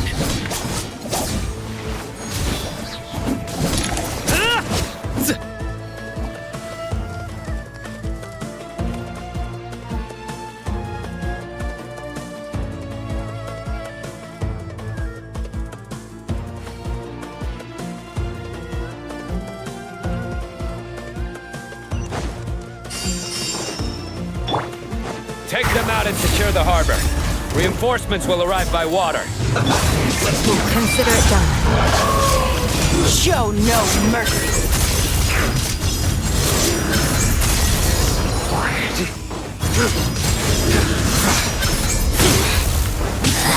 This is Her Majesty's gift! Do your work!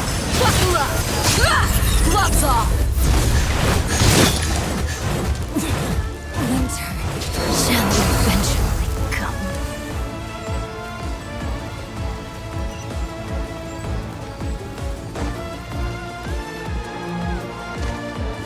Looks like you're into Change plan. Hi! nowhere to run!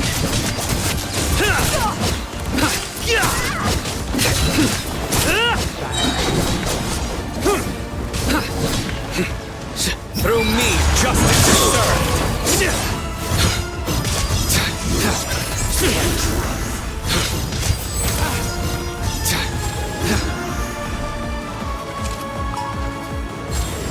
Use the force, Opera.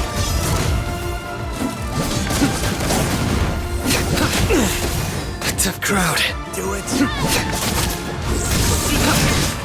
Please, hear my prayer.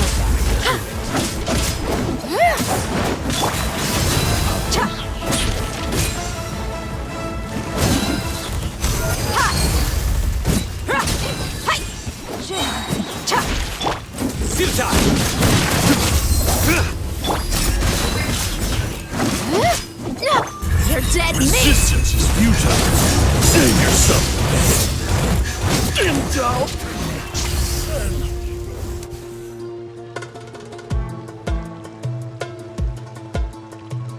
Waterway secured.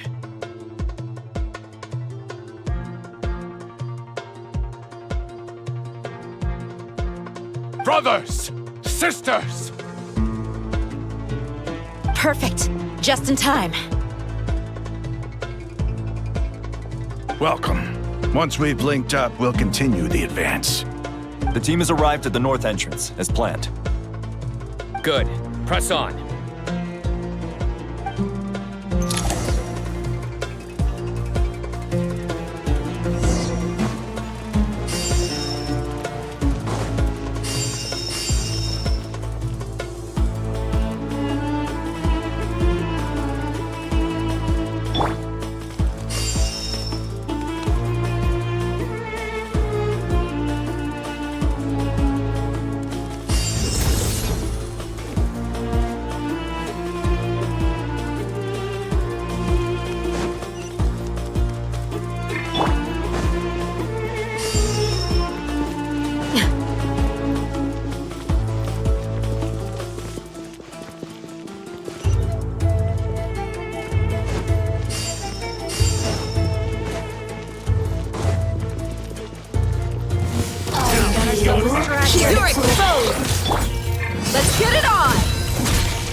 upon you.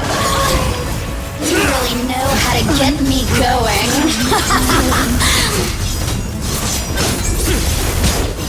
Look at me. It's your job! Pin them down! Hear my prayer! Fix it. Run while you still can! There's nowhere to hide!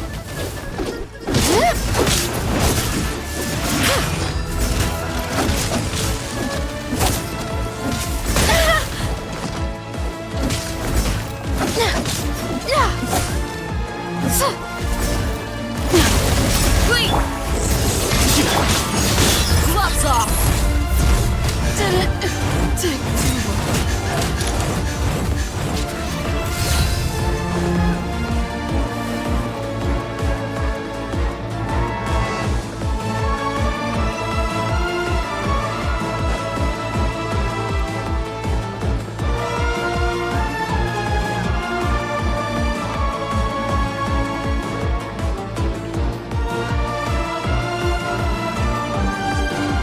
Look out! It's an ambush! Finally. We need to hurry. Take the middle road now.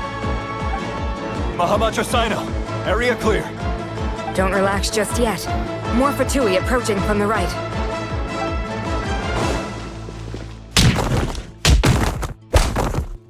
Irminsul cannot track our movements. If necessary, we could split up. Don't worry. We'll wipe them all out. As you can see, our people came raring to go. Good, good. How are things with the Traveler? Can Tainari keep her safe? Don't underestimate Tainari just because he's a forest watcher. He can handle it. All right. You know that's not what I meant.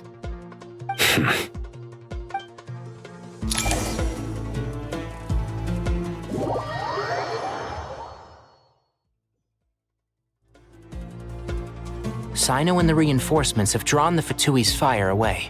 It's our turn. By using a cluster leaf of cultivation, we can pass through certain terrain silently. Good luck with that. We'll just fly up there. Huh? Oh, yeah. Paimon forgot she could fly. Ready? Ready.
The wind rises.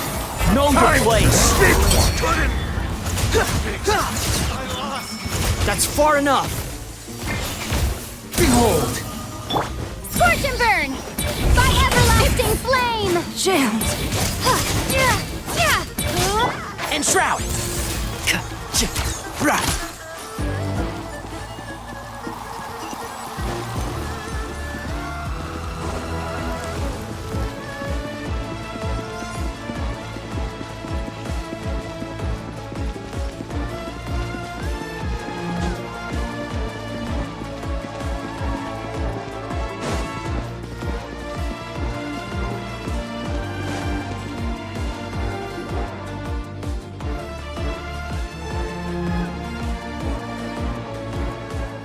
Fatui soldiers up ahead.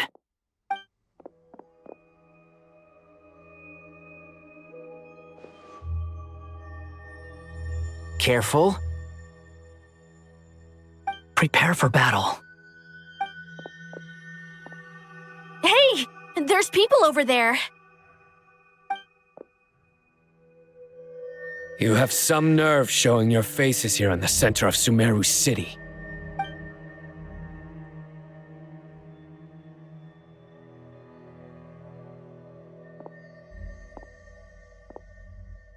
You're right on schedule. Well, this guy sure as heck isn't your average Fatui sergeant. They've stationed quite a few people nearby. It definitely looks like they were waiting for us. But something feels off. Everything about this guy feels too deliberate. I highly doubt he's just a subordinate of Dottores. And he's no mere sergeant. Whatever his rank is, it's high. Much higher than we thought. So you've been waiting for us. But it looks like you're geared up for a conversation, rather than a battle. Very clever, General Mahamatra Sino. I know you're the one in charge of this siege, and I look forward to making a deal with you. A siege? Sumeru City belongs to us! Historically, yes. But things can always change. We have quite a sizable force with us, you know. For instance... There's a Fatui ambush at the north gate. Can you handle him? We can for now.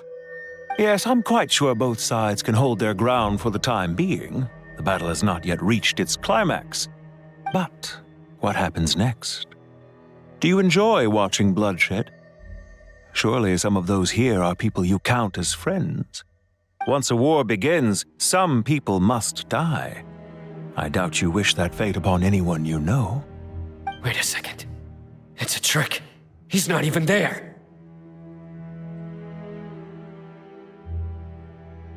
Silence! He disappeared. What was that? A ghost? Curses. He was never there to begin with. That was just a shadow projected there to lure us in. Enough talk. Attack! I apologize for being unable to accompany you at this crucial moment, but I am compelled to leave for reasons beyond my control. Please excuse me. Sumeru's General Mahamatra is quite ruthless. It's a good thing I wasn't there in person. Your illusion held them up for a time just fine. But now that they have seen through it, they will realize you were just a decoy. Decoy or not, what matters now is that they will be heading your way imminently. Not imminently. They are already here.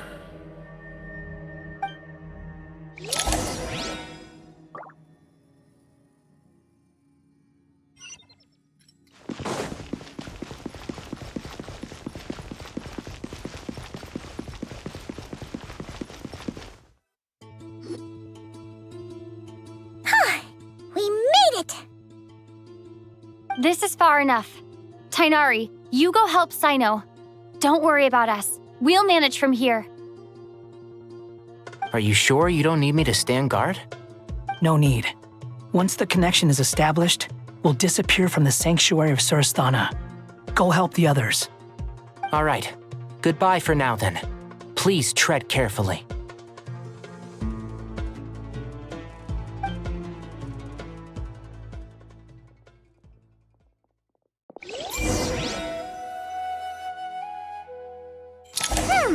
Now where's the interface Nahida mentioned? Come on, where's it hiding? Found it. It's over here.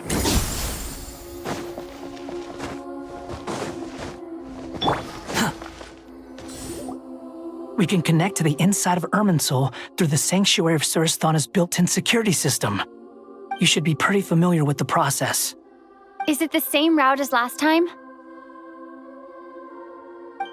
For the most part, we don't need to adjust any of the parameters. Then I should be fine. And Paimon? Once you're both ready, we'll set off. Wait! The stakes are way higher this time, right? Maybe Paimon should stay outside and help the others. Then, you can focus on the fight without having to worry about Paimon. Huh? Why are you staring at me like that? It's nothing. I just suddenly realized how much you've grown. Hey, you've grown quite a lot yourself. Don't you two start getting into it again. Well, anyway, Paimon thinks she's pretty knowledgeable. Who's the best guide in Teyvat again? And don't forget, Paimon's a college student now. If we say Alhatham's not a weirdo, it's hard to explain how he came up with the idea of you applying to the academia. But for all that he counts, you're doing surprisingly well in your studies. Just goes to show how important it is to have someone supporting you. And Paimon's not the only one. Let's not forget that you only became a student because of Nahida's personal recommendation. That's fair. I have learned a lot in Sumeru. Oh yeah, did you ever come up with that ugly nickname you promised me? What? No way! We're friends now! Paimon gave up on giving you one ages ago. Anyway, isn't Hat Guy enough of a nickname for you? Fine. Suit yourself. We need to go. Paimon, if you're staying, look after yourself. Will do. Paimon's gonna link up with Tainari and Sino. You guys are the ones who need to be careful. We will be. Bye for now.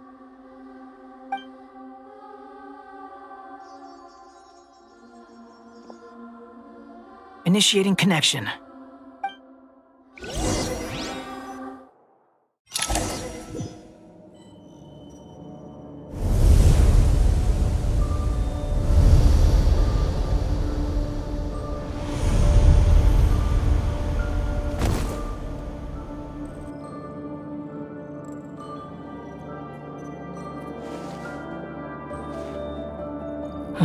Well, here we are again. Come to think of it, I still don't even know where we're going. Thanks to our terminals, it should be impossible for Irminsul to read. I can... Don't tell me. Only you need to know. That way, whatever happens to me next, it won't affect your progress. Listen to me. Your safety is just as important as mine. Don't even think about sacrificing yourself for the greater good. We came here together, and we're leaving together. All right, if you insist. I won't argue with you.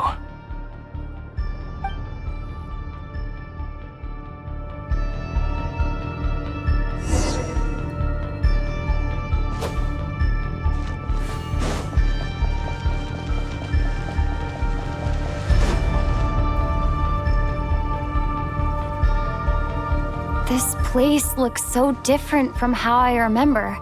It's unrecognizable. It's a complete mess, like someone's turned the place upside down. Must be Dottoro's doing. Either he's searching for some information he needs, or... It's still changing. He has to know we've entered Irminsul. But luckily for us, he can't pinpoint our location. Be on your guard. Don't let him find us. The red parts have probably been corrupted by Dottoro's power. Don't touch them, or you might alert him. Squall Fury!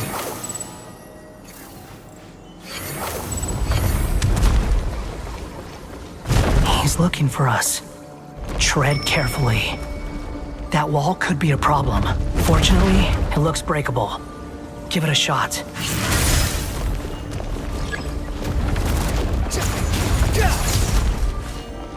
Behold!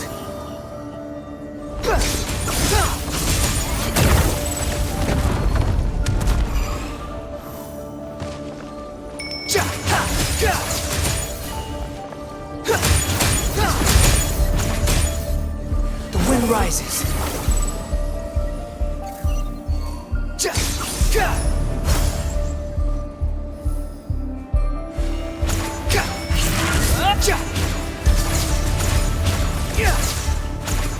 Behold!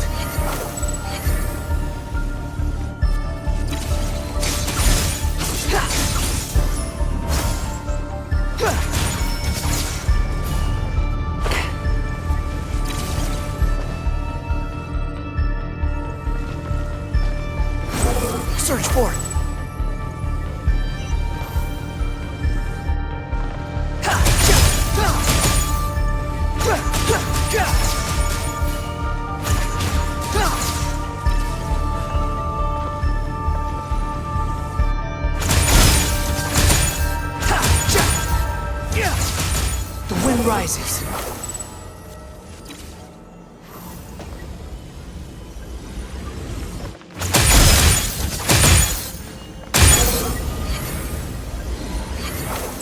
Upon the gale. The same old trick again? Are you kidding me? Let's handle it just like we did before.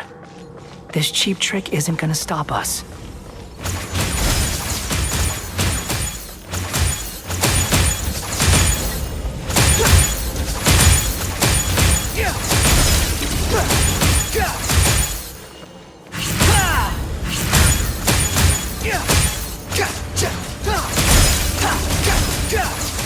Quit following me. Oh no! It's... A trap. Is that why he was using the same trick over and over again? To get us to lower our guard?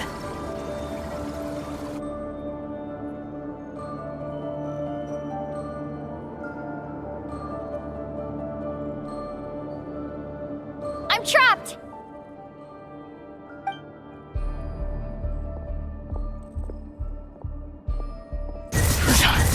Why won't this thing budge?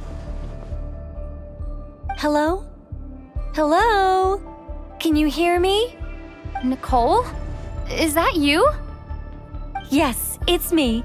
I'm monitoring your progress from inside the Eternal Oasis, and I have to say, this terminal is simply marvelous. It makes tracking you so much easier.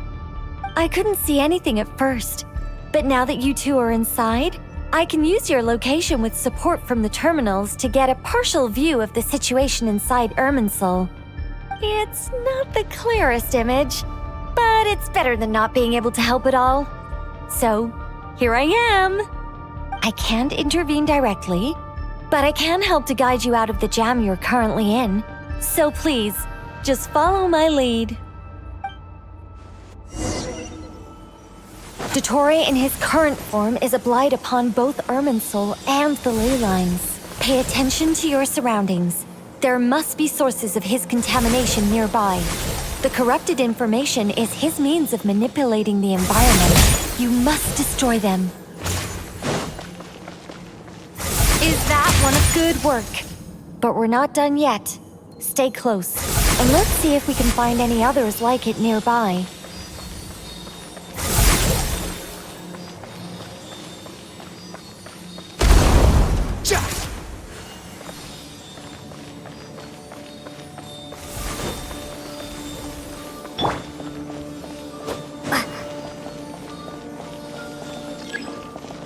Behold! This must be another one. Agreed. Now... Oh, wait! Watch out! It's Dottore. I think he's found us. Swallow Fury! The seal is broken. Quick! Get out of there! Quit following me. And where exactly do you think you can run to? Wait! What is that? Pursuers! That's gotta be it! Run! Don't let that thing touch you. Dodge that attack!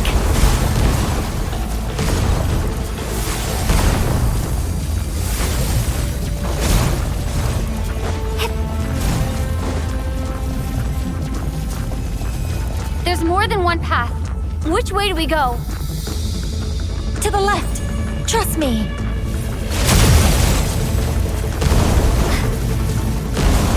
Fleeing like vermin.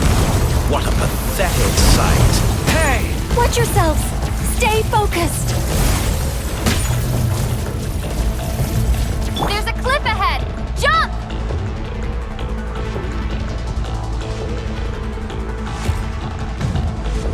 More of those corruption sources. Destroy them as you did before, and open the exit as quickly as possible. They're relentless. Is he trying to wear us down? You'll just have to destroy these too. I think the pursuit is over. Hard to say. Stay alert.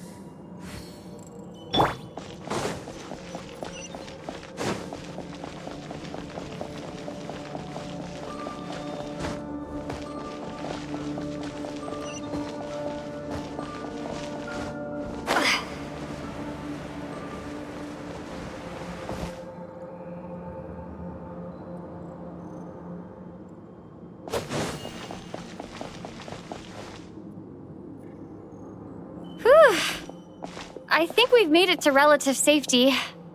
Phew, goodness. That was tough. You doing okay? I'll be fine. Don't worry. Take a short rest, and then... Nicole? Nicole! The connection's been cut. But that means... Look at you supporting one another. How very touching.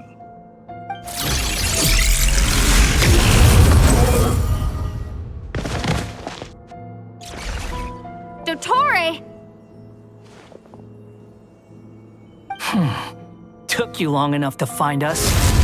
You're more useless than I thought. Oh, really? I think I deserve a little more credit for my methods than that.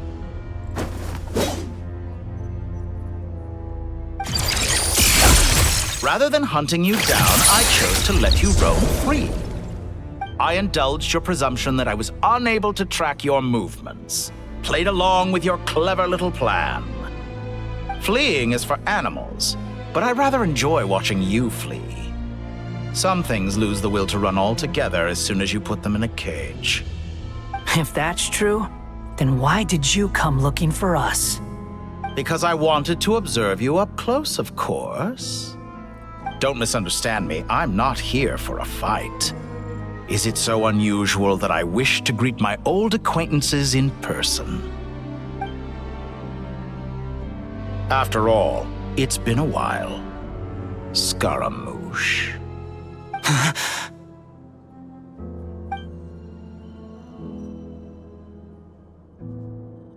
Why are you so afraid?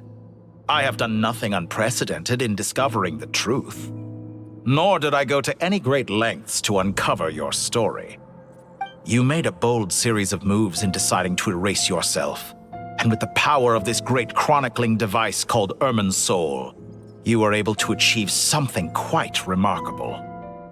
Once most people form an opinion about someone, it tends to imprison their mind. Yet you managed to erase every trace of your existence. A novel take on death indeed. However, this meant that you stood out to me all the more when I saw you in Nodcry. I didn't even have to go looking for you. Just the sight of you was enough for me to intuit the truth. For someone in my position, connecting the dots was a trivial affair. It would have been more surprising if I hadn't managed to piece it together. You seem very pleased with yourself for figuring it out.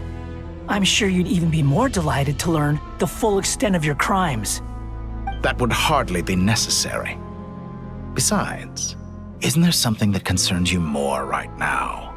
Something that fills you with dread? Let me put your mind at ease.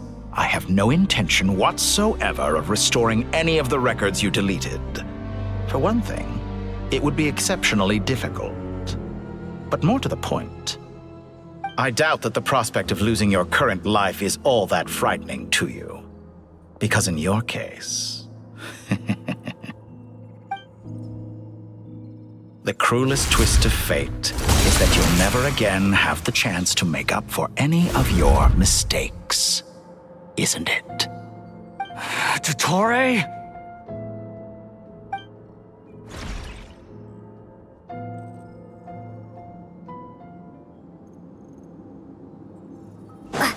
All here shall bend to my will.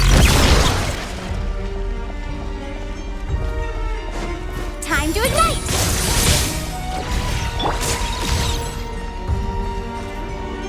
So you fear me after all?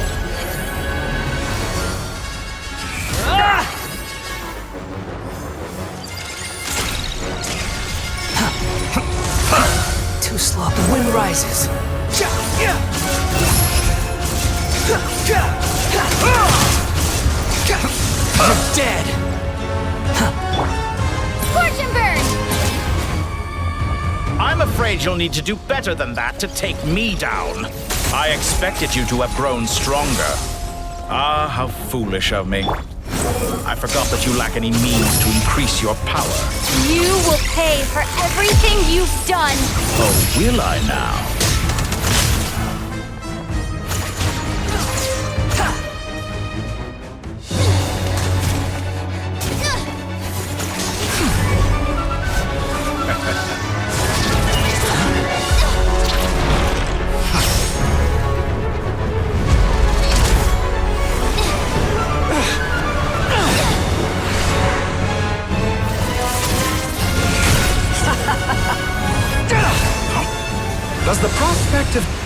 amuse you? I could ask you the same question! I'll distract Dottore. You focus on the mission. Got it.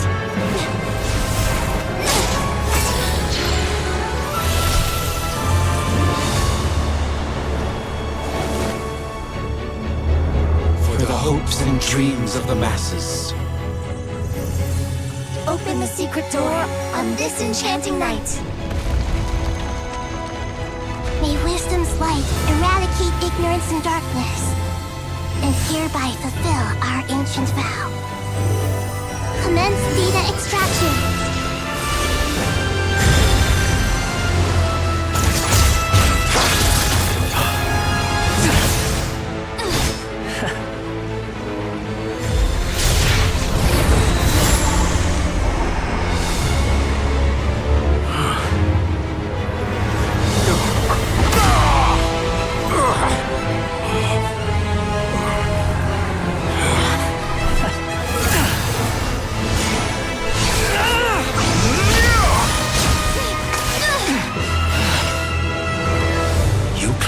Outdated ideals and stand in the way of progress. You will pay for interfering with the grandest experiment of all time.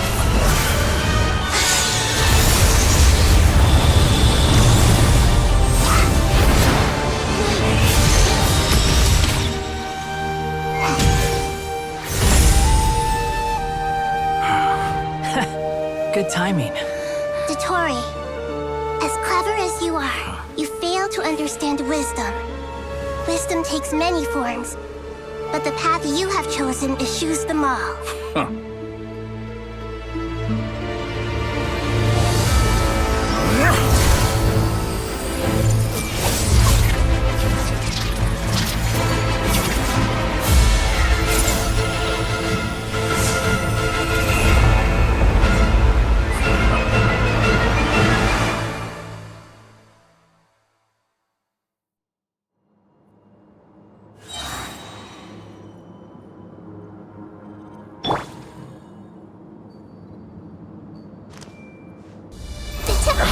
My strength is fading! Since you are within Irminsul, it stands to reason that any power you wield comes from it. You're extracting the information from Irminsul just to strip me of my power. I will find his weakness.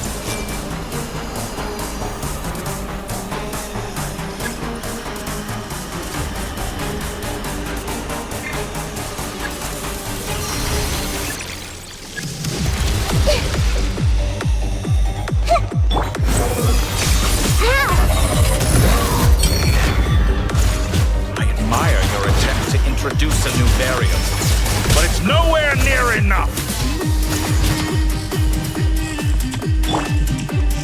Like a little buzzing fly.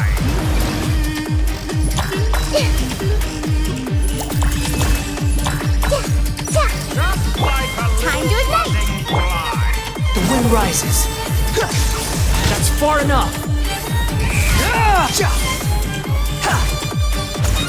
Like a little buzzing fly. Quit following me.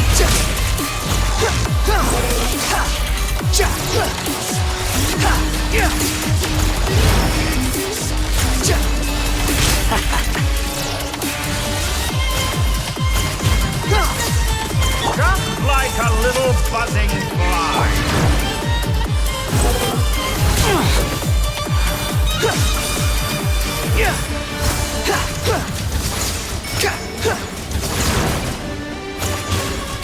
That's far enough.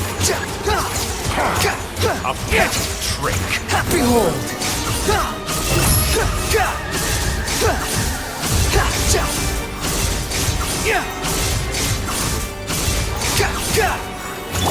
Scorch and burn!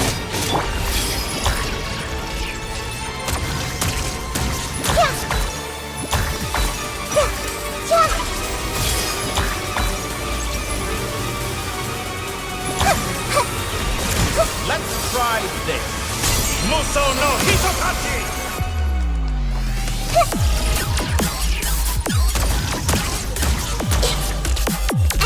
something!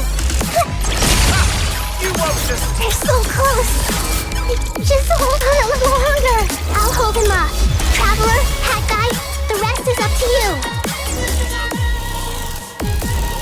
We certainly have a knack for surprising each other, don't we? I'm just getting started. It's time! Say your prayers!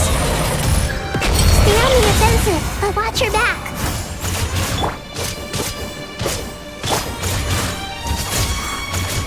Squall and Fury! It's time! Say your prayers!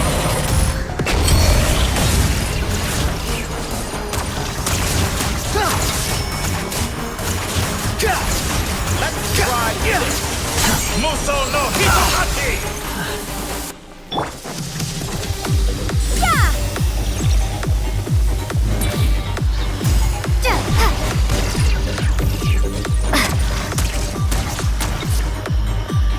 The wind rises. Burn all before you! Play of the Foul music.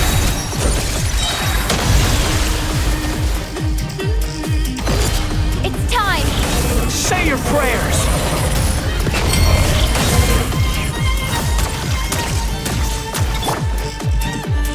Scorch and burn! Behold!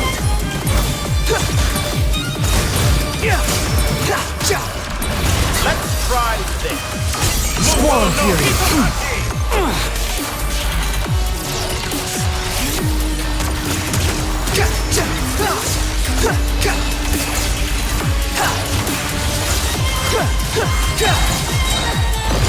It's time! Say your prayers!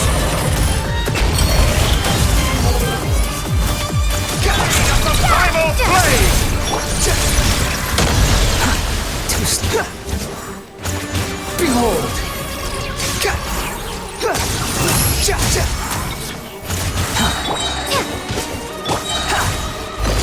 It's time! Say your prayers! Try this. Follow me. no Hitohachi! Too slow. Behold! Search for it.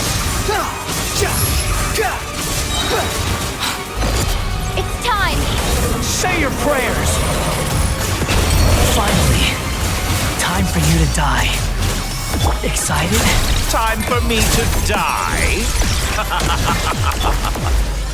How could I approach this place if death were something I feared? The last gasp struggle of a dying man is a pretty pathetic sight. And I know it when I see it. We shall see about that. It's time! Say your prayers!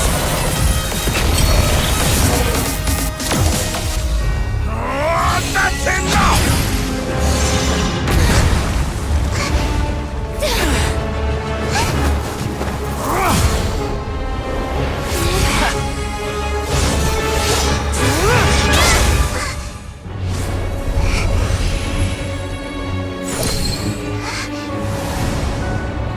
It's all yours. Do with it as you see fit.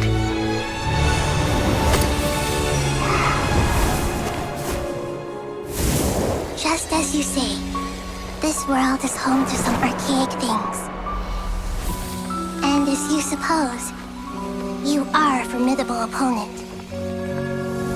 You have long coveted the secrets of wisdom.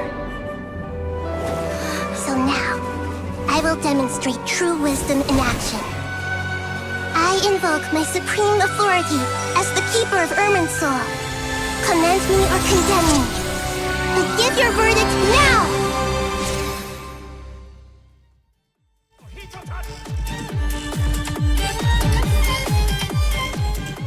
Blessed One of Wisdom, Mahakosaladhama, are you certain that you wish to exercise your authority to destroy Irminsul?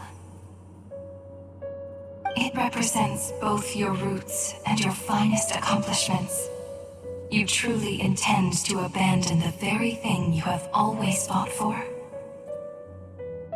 This is my decision. Irminsul has been corrupted beyond redemption. Irminsul is the original tree of Tevat. It is the means by which the heavenly principles maintains fate itself. The 7 Archons should honor and revere it, for their authority was bestowed upon them by the heavenly principles.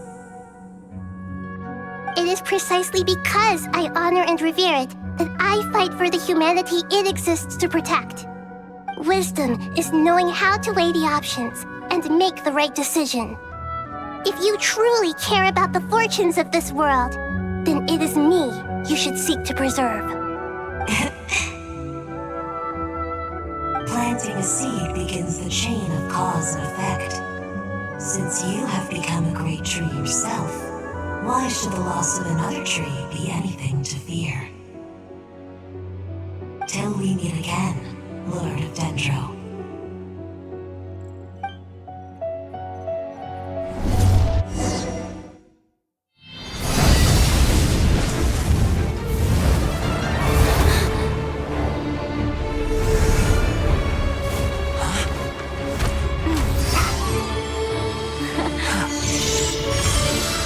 The first flame. The pure, cleansing fire.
Shall we? Where were we? I was suggesting that you needn't perform when signing a contract. You're only sitting here because your bank demanded an evaluation of the trustee. So you told a story about a young scholar from a merchant family in Sumeru? I told a compelling tale, didn't I? The post-expulsion story is far more captivating.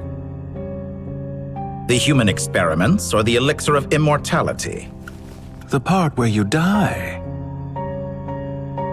Ah, yes. My favorite part. The 35-year-old Segment thought of himself as Dottore, reserving the name Zandik for the original specimen. Of all the Segments, he was the most selfish. After his expulsion, Dottore searched for a new direction. He joined the Fatui, studied Elazar in great depth, secured resources. He was rather fortunate in his career. Zandik turned to Conrian technology and successfully created his segments. But this was not immortality. Even with backup segments, his body would still age. Still, thanks to Snezhnaya, Zandik found the ideal base for his experiments. Then a perfect partnership materialized at a crucial moment.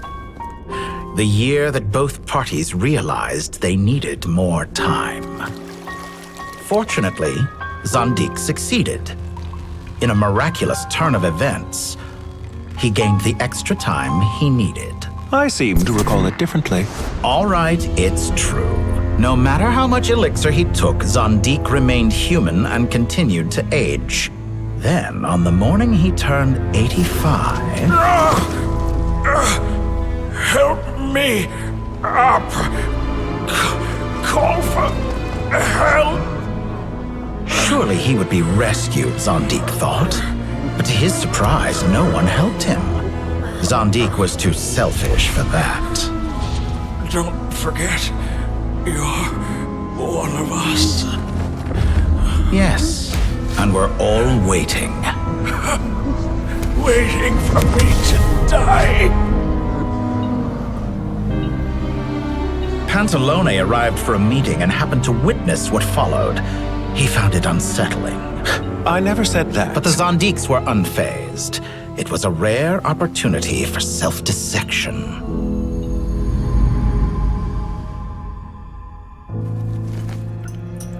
What does all that have to do with you depositing your data at Northland Bank? It has made me cherish my time in this world all the more. Fair enough. So you do have a sense of self-preservation.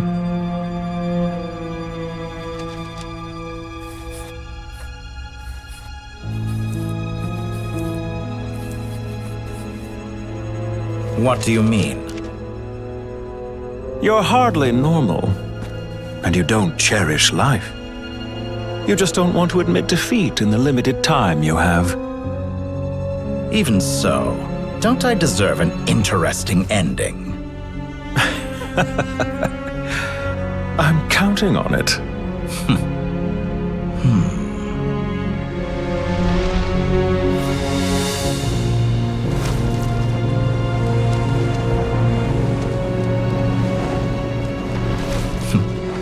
If nothing else, I expect my funeral will be a grand affair indeed.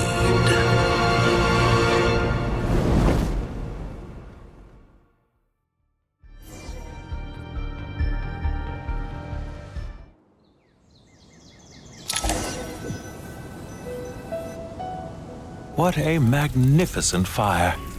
In Snezhnaya, we light fires to ward off the cold.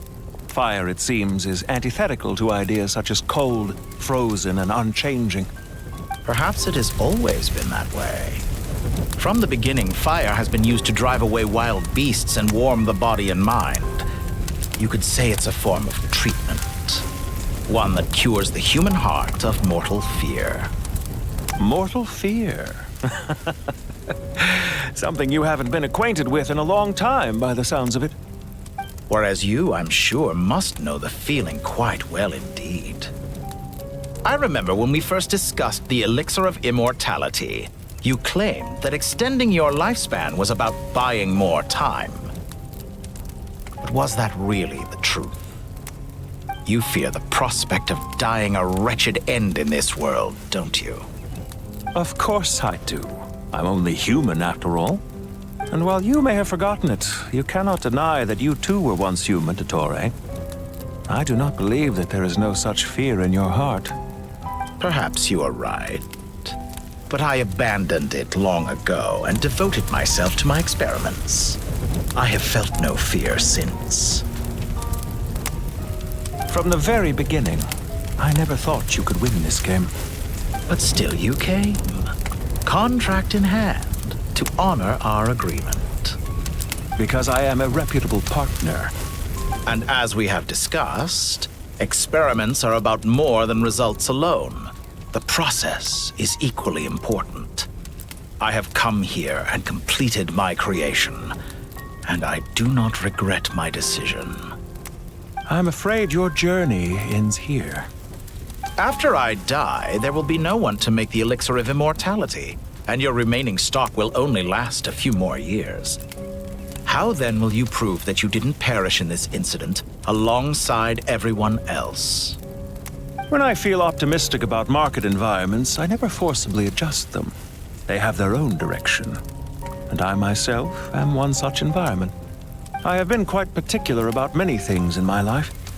But where the manner of my death is concerned, I choose not to be. You make yourself sound so magnanimous. Oh, but I am. And I hope you will be too. It may have been a long time since anyone told you this, Dottore, but I recognize that you are a truly rare talent. Ha! I can see it. The experiment in blasphemy that I've been performing all this time. It has been a long process, and I do not care about the results as much as people might imagine. If the very goal of your experiment was to explore infinite possibilities, then there was never any reason for it to end. Indeed. Yet now, the experiment has officially drawn to a close. What should I call you? Zandik? Or do you prefer Dottore? Suit yourself. Goodbye, Feofan. This time, that's what it truly is.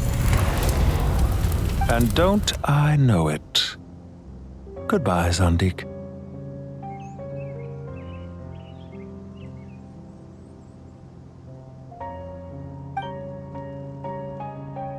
I could have carried out many more experiments, but to me, Lord of Dendro, this outcome is certainly not the worst. I believe you. But unfortunately, this is where it all ends for you. This experiment does not belong to you, nor do any of the results. Experiment? It sounds like you're trying to outdo me in my own field. Wisdom is conveying information in terms that people can clearly understand. You know exactly what I mean. Indeed. I can see no further outcomes. Ha! You have a formidable mind, and you are braver than I thought. Setting fire to the very thing your survival depends on. Your previous threat was empty, but this time, it is real. When necessary, wisdom can be as fierce as an inferno. Some of the flames that incinerate you come from within yourself. Perhaps you are right. You see what lies at the bottom of the human heart, and that is your wisdom. Here is where your journey comes to an end. All that is yet unknown belongs to those of us who will carry on living. It seems I have unwittingly been your arch-enemy all along. But now, it's all over. I do not deny your intelligence. But what you refer to as experiments, I would never describe in those terms. They are events that take place in the real world, and they are so much more than mere data. Goodbye. We will never meet again.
Well, that's the last of them.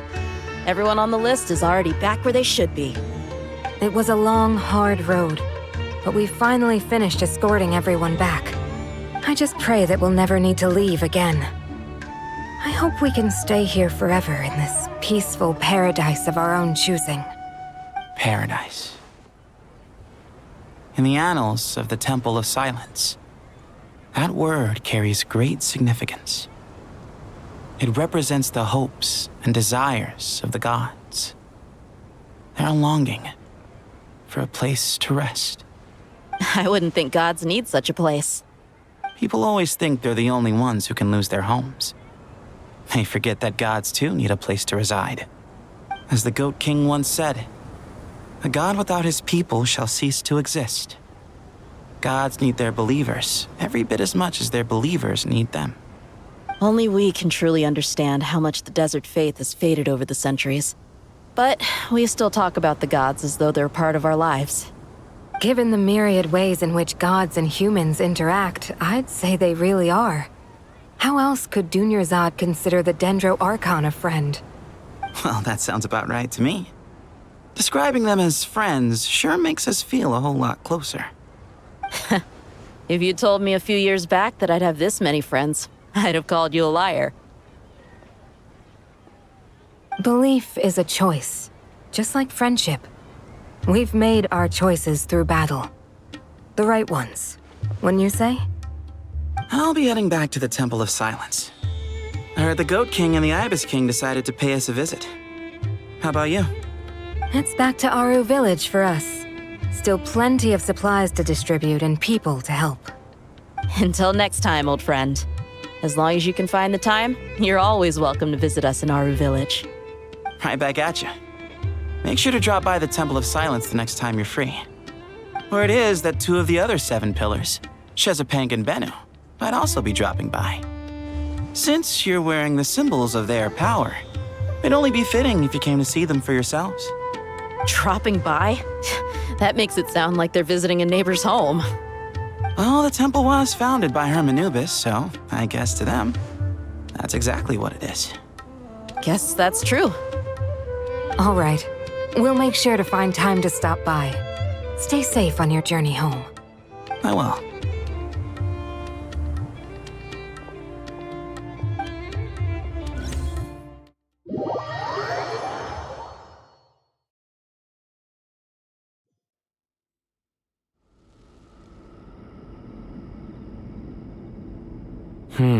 You do have a point. See? Retirement has always been a problem, especially for old-timers like us who've been locked away all these years. You finally step out into the light, and bam! You're face to face with a whole different world. Naturally.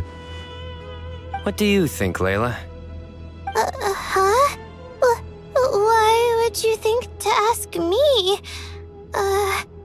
How could I possibly be qualified to decide where the servants of King Deshret should live? Sorry if my question was unclear. Do you think their statues will stand out too much if we place them here?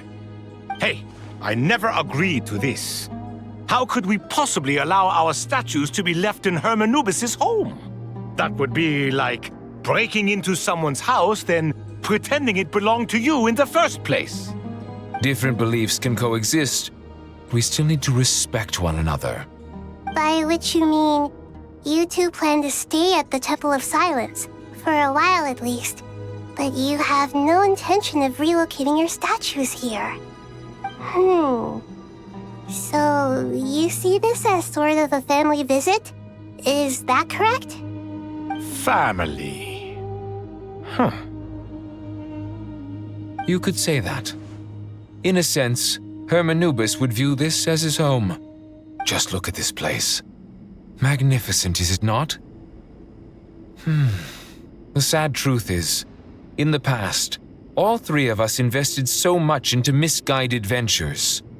We failed to build what we should have, and wasted so much time instead. And what do you mean by that? I mean that for the most part, time spent associating with the likes of Sobek, and, let's say, Thoth, might reasonably be considered wasted. Why does that not surprise me? Go on. Anyway, given how much time we'll all be spending together, I'd say that the bonds we built will end up proving to have been a sound investment. Once Sethos, the current leader of the Temple of Silence, returns, you can discuss the matter of staying here with him. But judging by the expressions of everyone here, I imagine you'll receive a very warm welcome. This sacred ground houses untold knowledge, after all. What better place for the servants of King Deshret to appear in the mortal world? How about we share a meal together first? I imagine it's been many years since you last tasted fresh food. Oh, that sounds wonderful! After so many hundreds of years, I can only surmise that desert cuisine has become a lot more varied. Are we having a get-together? If you'd like, I can help prepare some food. After all, Lord Thoth, you helped me so much in the desert, and I still haven't properly thanked you. Oh, my, that would be wonderful. I'm touched that you still remember. How the times have changed. To the people of today, it seems the Ibis King has become a kind and passionate god. And you, Mr. Herreshoff? What kind of god do you wish to be? To be honest, I haven't given it much thought. How about you, Dendro Archon? Do you have any hopes for your future? Me? I'm very happy with my current life. Forgive my bluntness, but you do not seem to derive your authority from majesty and might, like Lord Al-Ahmar. Clearly your approach has its advantages, but also its dangers, don't you think? I do, but projecting a majestic front doesn't really suit me. Besides, my relationship with others isn't simply one of a god and her people. Not putting on airs might earn you more adoration. Exactly. Besides, I really like parties where everyone brings their own food and we all come together to share. You should join us. I'm sure you'll find it fun. Last time when we got together for a picnic near the Avidia Forest, it was quite the occasion. Seeing as you're already here, how about we hold the next one in the desert? Can we do that? Wouldn't Tainari have to transport a ton of drinking water? Don't worry, I can help out. Layla, would you like to join us next time? Me? Sure. The more the merrier. That way we... Don't take this the wrong way. I just think you should know. When it comes to passing the time, chess is more our thing. In that case, Dendro Archon, what do you say? If I were to compete against you, I can't say with certainty I'd win, but I certainly wouldn't mind giving it a shot. Where's Sobek? I'm sure he'd be good for a few rounds. Cards, cards, cards! I'll always prefer chess. I wonder what variant of chess we're talking here. Mr. Thoth, is there some sort of astrological significance to this game? Oh, I'm glad you brought that up. As long as the leader of the Temple of Silence agrees, we can search Hermanubis' place for books to teach you how to play.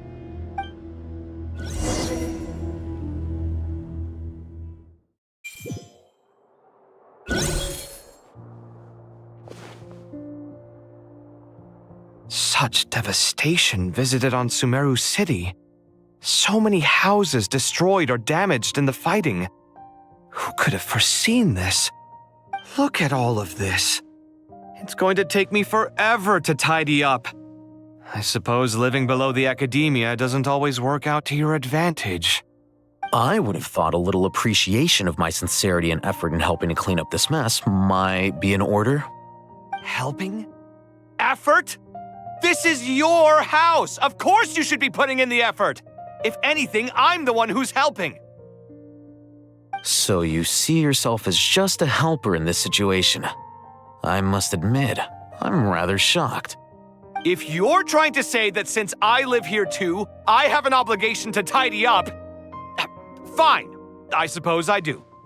Wait a second, stop changing the subject! Nevertheless... In the wake of a great storm, a missing roof is a predictable inconvenience. Can you stop making it seem like I care more about this house than you do? Doesn't it upset you at all to see your home in this state? I won't pretend it's ideal, but that's no reason to be upset. This is the roof over your head, your shelter from the cold. The furniture is scattered, the paintings have fallen off the walls, the windows are shattered. Don't you feel even a little disheartened? The way I see it, these problems are easily solved. Ugh, this is precisely why I hate talking to you about sentimental things. It's like banging my head against a wall. You simply don't understand just how much work goes into making a proper home. It sounds like this is causing you a lot of anguish. You mean the house or the paintings? I mean your sentimentality. Oh, well, yes. But I'd rather not dwell on such things right now. Generally speaking, when anguish becomes the norm, people usually make an attempt to improve their situation. But there are so many people and things in life that are difficult to change. It's not like you can force them. Besides, anguish can be a source of inspiration, and I'm not sure I could break my reliance on it. I'm glad you're able to make yourself think like that. What kind of a response is that? I was stating a profound truth about the very nature of art. Suffering is the cradle of all creation. Even you can't deny that. And I wasn't trying to. I'm just happy for you. Pure and simple. Can't you tell? Happy about what? Happy that you can always find an answer that backs up your views. You... More often than not, life is a process of running into problems and then searching for answers. Yours more than most. Not everyone's so good at justifying things to themselves. It's something that you've been steadily mastering.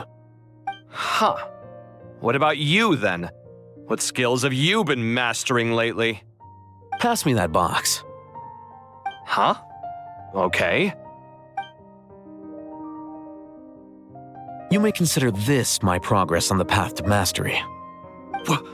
What? Wait a second. Isn't that box mine? Hey, it is!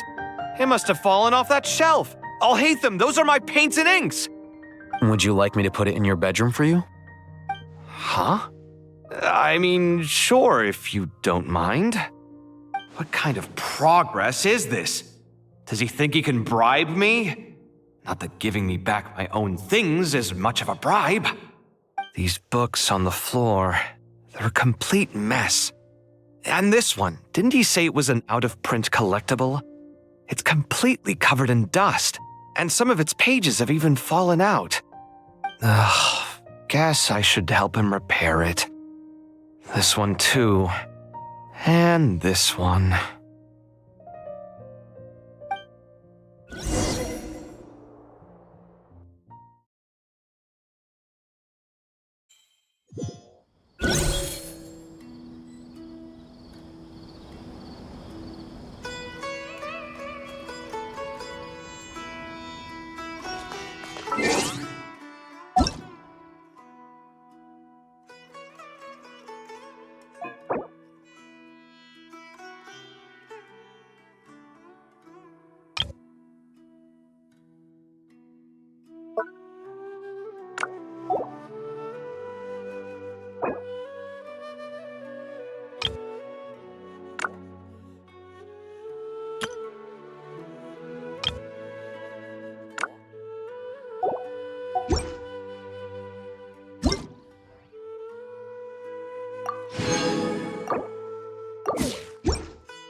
What am I now, you ask? Just a human who's lost her voice.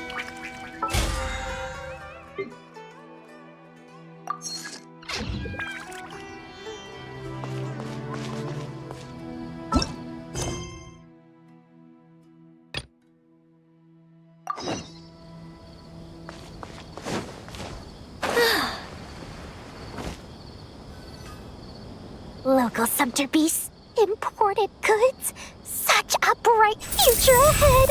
I can picture the Mora just rolling in.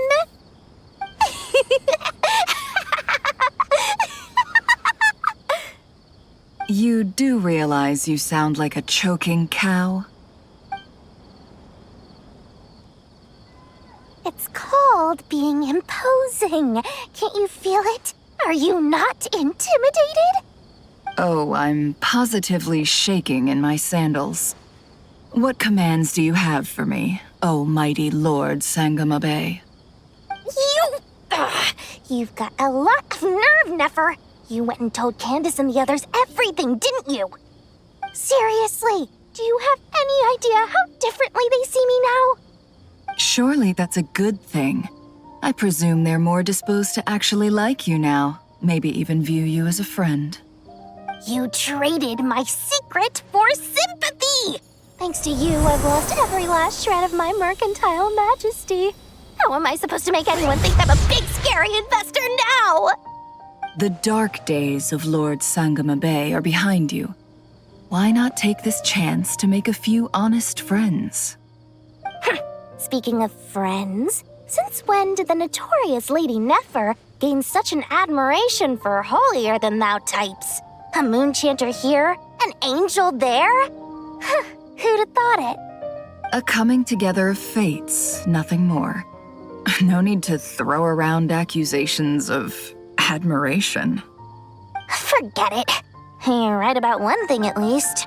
Making friends is never a bad thing for a merchant. So, I really took a loss this time.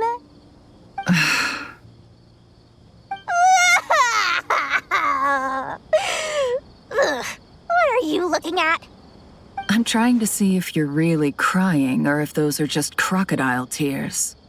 A little birdie told me that when Lord Sangama Bay makes money, the tears flow from the center of her eyes. But when she loses it, they flow from the corners. Which is it this time? Ugh, you are so annoying. I'm not talking to you anymore. Nefer, thank goodness you're here. I've been looking everywhere for you. Huh? Well. If it isn't the House of Dana's very own librarian. What can I offer you today, Miss Katayun? Oh, no, I'm not here to buy. I'm here to bring Lady Nefer a book, and a fascinating one at that. We agreed to meet at the entrance to the mausoleum of King Deshret. One more thing, I bought this copy with my own money. It's not borrowed. Reasoning knows not time of day, but suspense always follows a blizzard. That's quite the mouthful. Huh?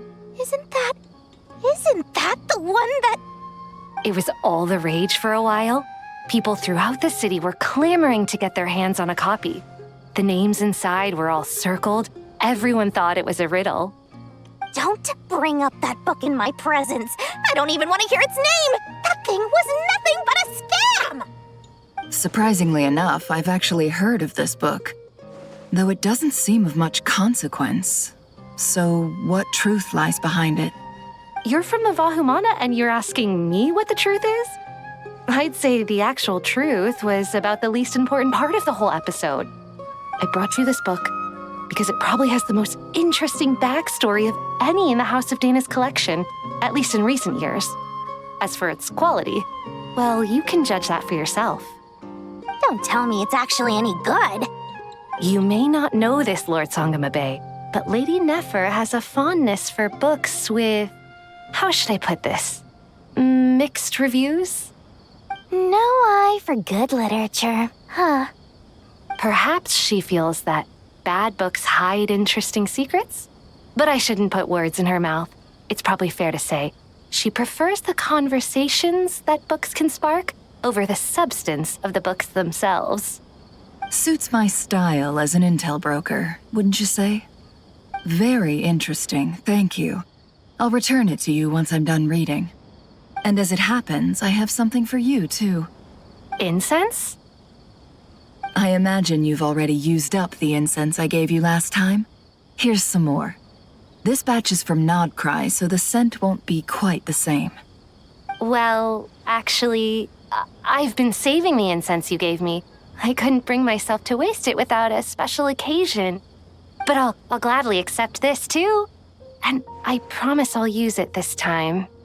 Katayun, you haven't changed a bit.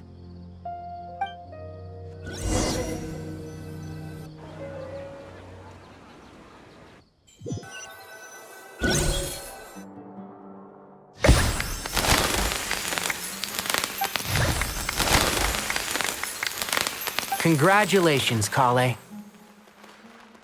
Well done, Kale. After studying for so long, You've finally become a full-fledged ranger. Sure hasn't been easy for you, huh? This really is fantastic news. All grown up.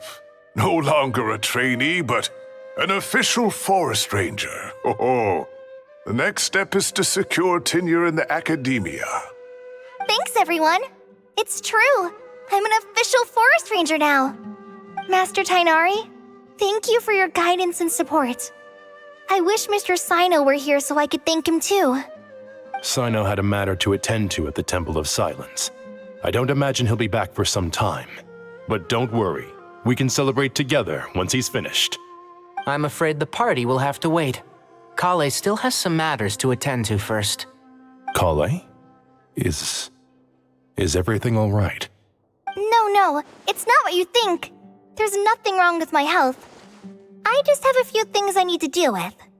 I've made plans with the Traveler and Paimon to visit Mondstadt. Master Tainari and Mr. Sino will be accompanying us too. Well, that's a relief. Let's get together when everyone's back. I'm sure you'll be doing even better by then. Of course. I have a feeling you're right.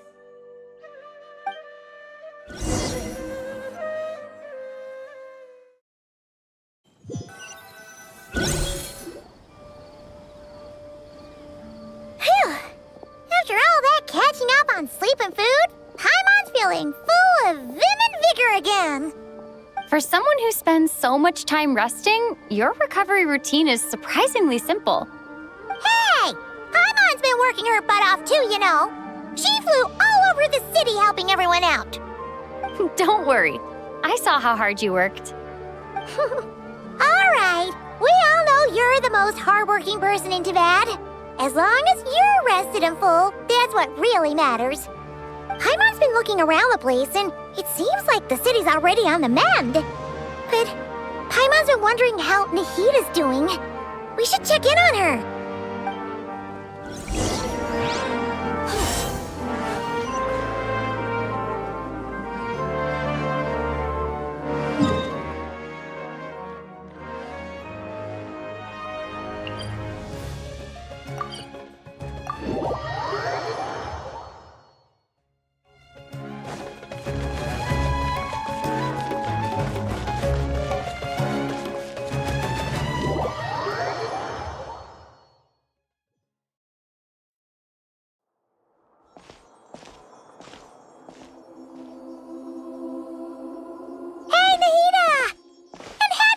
Too!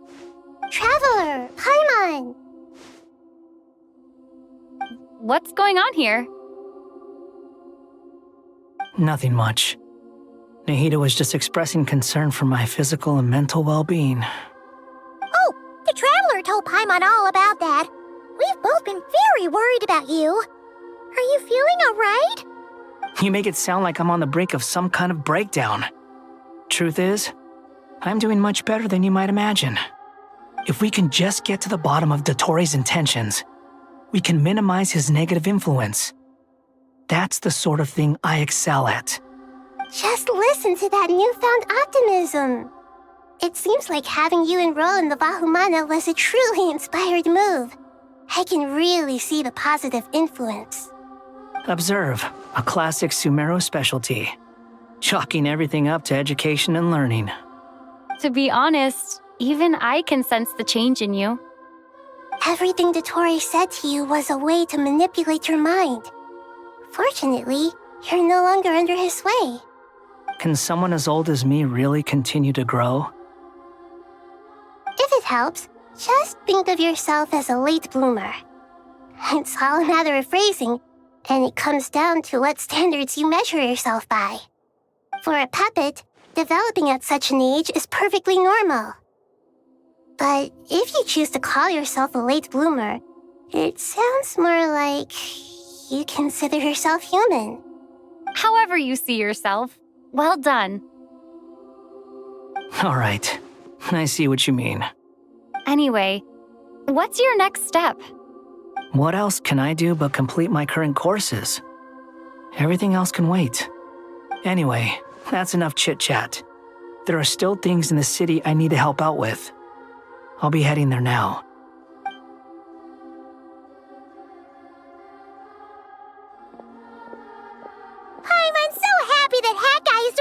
we thought. But what about you, Nahida? How are you holding up? The pyronosis burned down the corrupted Irminsul. The flames blazed for 7 days and 7 nights before they finally subsided. All that was left were the parts underground. Now, Aru shoulders the responsibilities that once belonged to Irminsul. The situation was contained before it got out of hand, so Tevat's most vital information has largely been preserved. Irminsul has a strong influence over you, doesn't it? How will you cope now that it's gone? There is no need to worry. Thanks to Nicole's extraordinary talents, my connection to Irminsul has been severed and transposed onto Aru. Angels can do things like that? They can. Such abilities are precisely what makes them so powerful. The goddess of flowers, Nabu Malikata, once claimed that she too could perform feats beyond the reach of mere mortals. In my eyes, much of what she went on to achieve reached such transcendent levels. Her and Nicole really are both fascinating and magnificent. So, does that mean your situation is stable now? Correct. Just imagine that Aru has become the new Irminsul, and the essence of my existence has been bound to it. The wisdom of Sumeru has ultimately converged into a single, unified entity. Should we ascribe this all to fate, or is it merely fortune? Whatever it is, the important thing is that you're okay, Nahida. Dendro Archon, Lesser Lord Kusanali. Oh, thank goodness you're here. Greetings, Traveler and Paimon. Sir Nevis, do you have something urgent to say? Yes, there's something I need to report. We've received a message from Snezhnaya.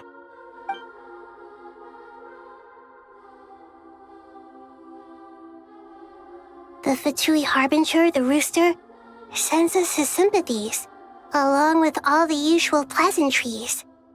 His stance is that, following the unrest and Nod Cry, Dottore was subjected to internal censure. This madness was the act of a rogue element, one who cannot be seen to represent the Zapoliarni Palace. No less than can be expected. Snezhnaya paid a heavy price working to stop him. They even lost one of their own harbingers. The letter goes on to say that even so, Snezhnaya cannot claim to be blameless. Apparently, they will deal with Dottore's subordinates in accordance with Snezhnayan law, holding all those involved in his crimes accountable. Additionally, they are supplying relief funds and supplies, which are already en route. They hope this will aid in Sumeru's reconstruction. Sounds like he's got an answer for everything. True, but as diplomatic rhetoric goes, it's highly effective. Completely watertight, both in logic and sentiment. This disaster has had a profound impact on Sumeru. There is much that I will keep in my heart. The matter of Dottore can be seen as settled for now. We are sure to cross paths again in the future, and in that light, Snezhnaya would do well to uphold their responsibilities and keep a tight rein over their actions. With Irminsul burned, the flow of fate now carries many more possibilities. I will be watching carefully. Perhaps we can move on to a less serious matter? Dendro Archon, will you eat with us once this matter is dealt with? Everyone wishes to celebrate together. Your presence would be most welcome. Of course! Junior Zod, Sino, and Hypatia all told me the same thing. If there isn't enough room for everyone, we can arrange back-to-back feasts. What a wonderful idea. That just leaves the question of what we should eat. Not more tomatoes, surely. More? Dendro Archon, what do you mean by more tomatoes? Those good friends of yours are always talking about tomatoes. Sometimes when I'm walking through the city, I can even hear them arguing in the fields. Since you see them so often, you must hear about tomatoes even more than I do. Tomatoes. Tomatoes. The word has a certain magic to it. Like the autumn fur of a sumpter beast swirling in the wind, sometimes flying up my nose. Tomatoes. What can we make with tomatoes? Wait, why tomatoes? Take your time, there's no need to rush. The traveler, Paimon, and I still have somewhere we need to visit. You'll have plenty of time to think it over before I return. Does this mean you're going to Natlan? Meeting them there in person. It will require a long journey. I know. But this is necessary. I must go myself. Traveler, Paimon, we'll set off as soon as you're ready. Is that all right? Sure. We'll be ready whenever you are. You'll hear no objections from Paimon. We should grab some snacks along the way, though. It'll be just like going on a long holiday. Wonderful. I'm looking forward to this so much.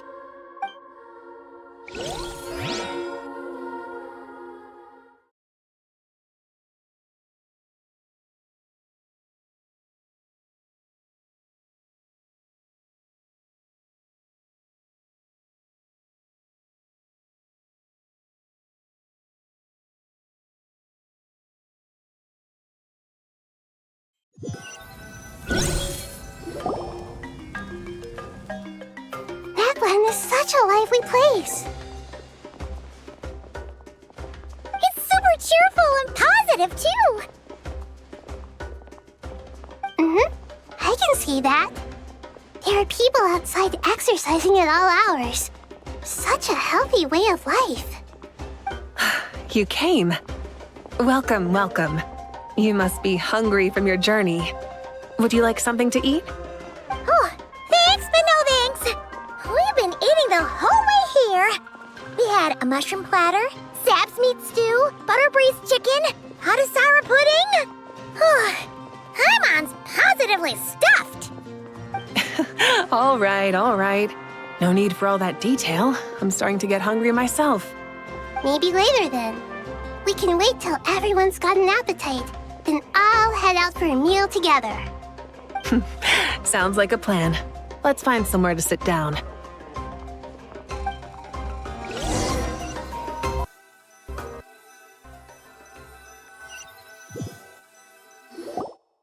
I should tell you, I already have some sense of why you've come. Why's that, Malika? To say thank you. Your senses are spot on. But on top of that, we also feel guilty. Because the pyronosis has vanished? I sensed its loss. Despite scouring through the remnants of Irminsul, we couldn't find any sign of the pyronosis. Not even any trace of it burning to ash. That's certainly unusual. Still, the potential fallout from Irminsul's loss is significant, to say the least. Perhaps the pyronosis's disappearance is simply a knock-on effect of the impact it's had on a certain strand of fate. There's no need to feel guilty. We were clear that this time, there was to be no returning, only giving. Pure and simple. Thank you really is a fascinating phrase. We use it to express gratitude for the smallest of things. Yet, when faced with a kindness too immense to describe, we use exactly the same words. It's not that we lack other means of expression.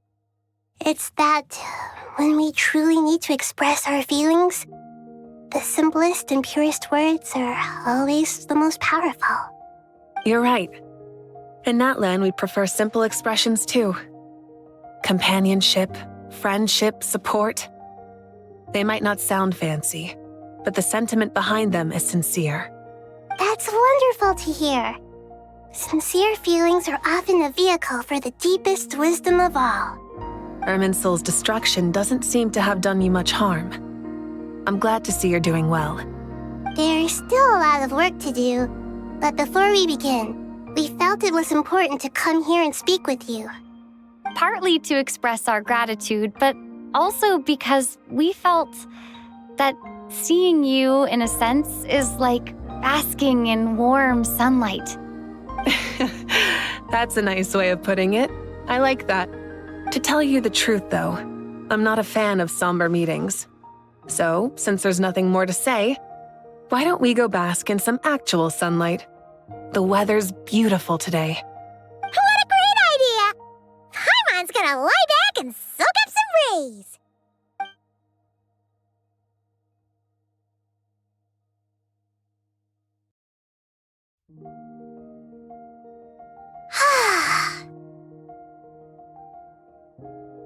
In that case, I think I'll lie down for a bit too before we head to our next stop. And where might that be? Mondstadt. Paimon and I are gonna head back there with Kale and the gang. Long ago, I sensed that the god remains inside Kali had come from the goddess of flowers, but I kept it a secret. Those remains weren't hurting Kali, not as she is now. They simply exist. Besides, I could sense a deep yearning within her. A yearning for an ordinary life. A yearning to hold on to the hard-won happiness she now enjoys. With someone like her, I have a responsibility to keep her secret. She should be ready to face the truth by now. Whenever people meet, there is always the potential to create warmth and kindness. Every child grows up, but even as adults, they are still children in the eyes of certain people. Oh, just like how Paimon sometimes sees Nahida as a little kid. Is that so? Well, anyone who's friends with a kid is probably a kid themselves. Of course! And there's nothing wrong with that. When we get back, we'll actually be hanging out with another of our friends who happens to be a kid. Or more like looking after, in her case. Anyway, we'll always be there to watch out for our friends. Dear Sucrose, when you receive this letter, I'll probably be as busy as always. But busy with wonderful things. That's because I'm no longer a trainee. I'm now an official forest ranger. Impressive, right? Sino said that official rangers sound much tougher than trainees. Though he did say it was already pretty tough to start out with. You probably heard that something big happened in Sumeru recently. Don't worry, it's all been taken care of. We're heading to Mondstadt soon, so if you're free, maybe we could meet up? Plus, it's not just me. A few of us are going. Hey, do you still remember that time we all got together? You know, when we all went to the Windbloom Festival? It'll be just like that.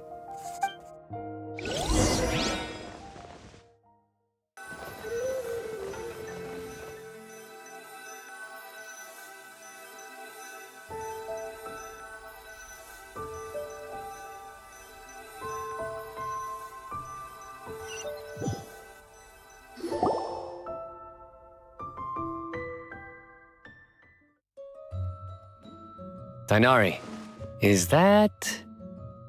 Don't you say it! Is that the great Vayu-Vyastra? Behold, the great Vayu-Vyastra, General Mahamatra. How times have changed. I wasn't expecting you to beat me to the punchline. You've changed. You've really upped the aggression in your battle against Sino's jokes. Kale, how did you know what I was going to say? For the love of... Hey! Traveler! Paimon! You're right on time! I hope we haven't kept you waiting. Kale! Sucrose! It's been so long! How have you been? I've been well. Everything's going great. What about you? Are you still busy? Not at the moment. Oh, right! That juicer you gave us works amazing! Farzan loves it. Seriously? That's wonderful. I don't suppose you drew up a detailed test report. Oh, what fruits did you use? How was the texture of the final product? Sucrose, you might want to try asking your questions one at a time. Albedo! Paimon didn't see you there! It's been a while since all of us were together like this. How about we follow the same plan as last time? Good idea, my friend. You never disappoint. So, what are your identities this time? Don't remind him. First things first. Allow me to introduce our very own official forest ranger Kale. The rest of us are simply her humble travel companions. This sounds like one of those mushy stories that gets people hooked on some corny, heartwarming premise. Oh, is our story not heartwarming? If I recall correctly, there was even a scene like this in King of Invocations. Besides being heartwarming, our story's also about tough, impressive-sounding job titles. At least that's what I think.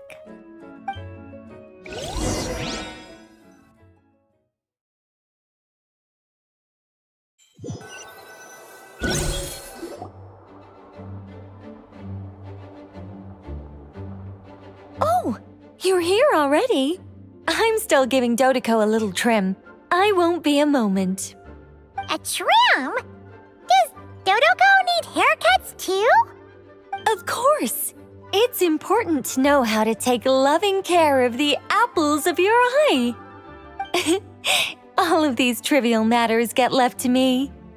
It's because I'm an angel, and angels are, in a way, the guardians of all Tavad. Oh, right! Wow, that's definitely an impressive-sounding job title. What are you writing? I'm just brainstorming some cool-sounding lines. Oh, write them on these card backs. Of course. Clearly, my lines are pretty amazing, wouldn't you say? Miss Nicole. Kale? You seem a little nervous. I was just wondering, who was the person you mentioned who needed their wish fulfilled? Wish? What do you mean? Miss Nicole asked if we could meet up in Mondstadt once everything was over. She said a friend of hers had a wish that needed my help to come true. Well, you never mentioned that before. All we knew was that you'd arranged to meet in Mondstadt. But we thought it had something to do with the god remains. To be fair, everything I told you was true. Anyway, my friend is waiting. Come on, let's pay her a visit.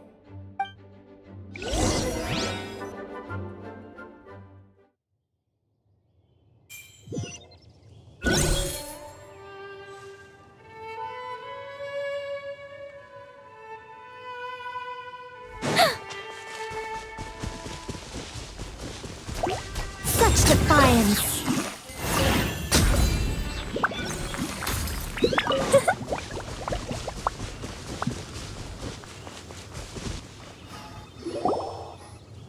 Huh? You're... Surprised? I bet you weren't expecting to meet a woman like me beneath this beautiful tree in a faraway land. An oasis will spring from the place where a djinn resides. That saying falls somewhat flat here in Mondstadt, given that everywhere is already so lush and green. Lilupar! What are you doing here? I made friends with Miss Nicole. I asked her to bring me here and then invite Kale to come. The prologue to this story is that I have a wish. It has stirred within my heart for centuries, millennia even. Originally, it was merely Al-Akhmar's lie, but now it has become reality. Could this be...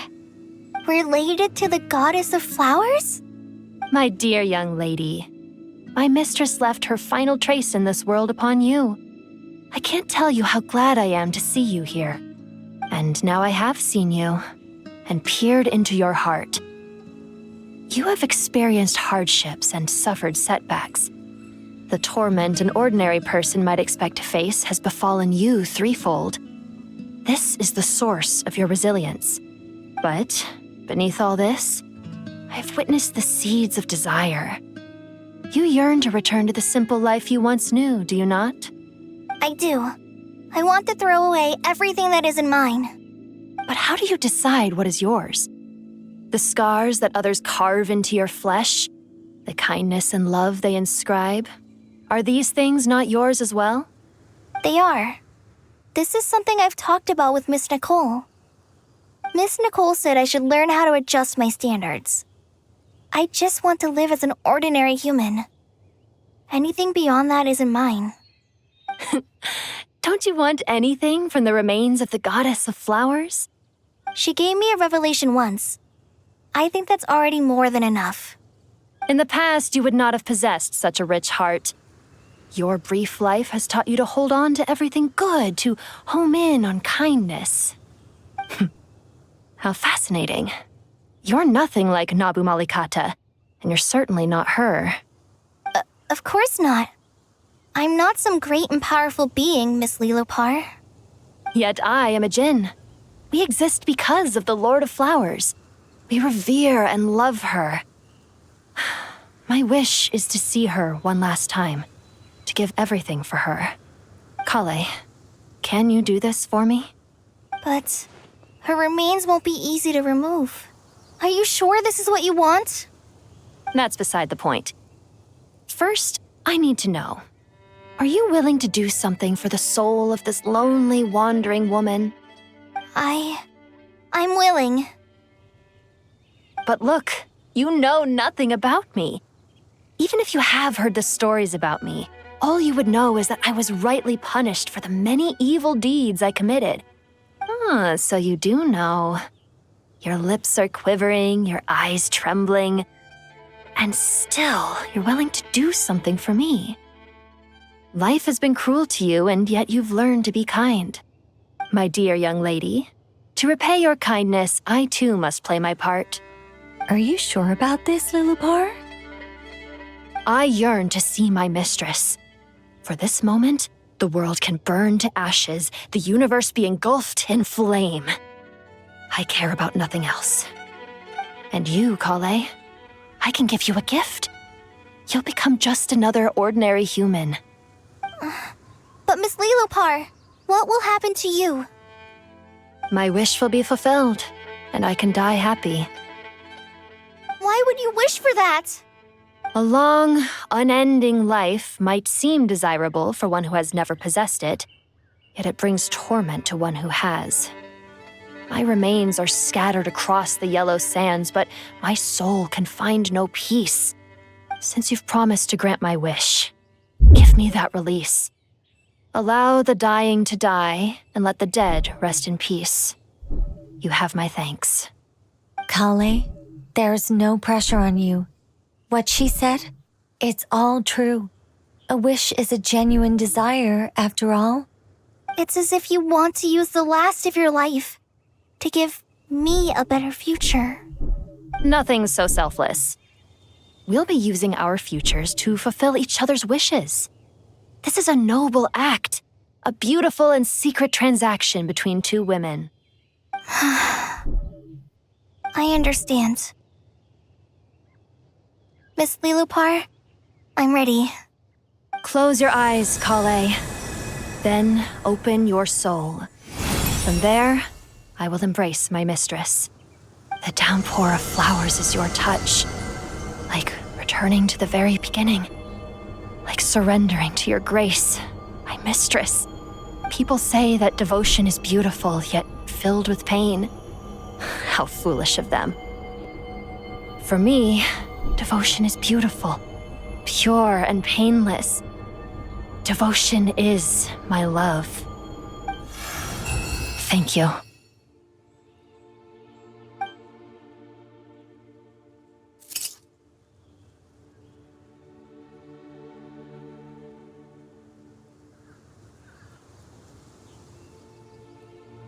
Lilopar! She disappeared? She left, carrying the blessing of flowers. Kale, are you all right? I'm fine. Now that the remains are gone, I don't actually feel any different at all. Those remains weren't hurting Kale. Not as she is now. They simply exist. Besides, I could sense a deep yearning within her. Kale must have already received what she was yearning for.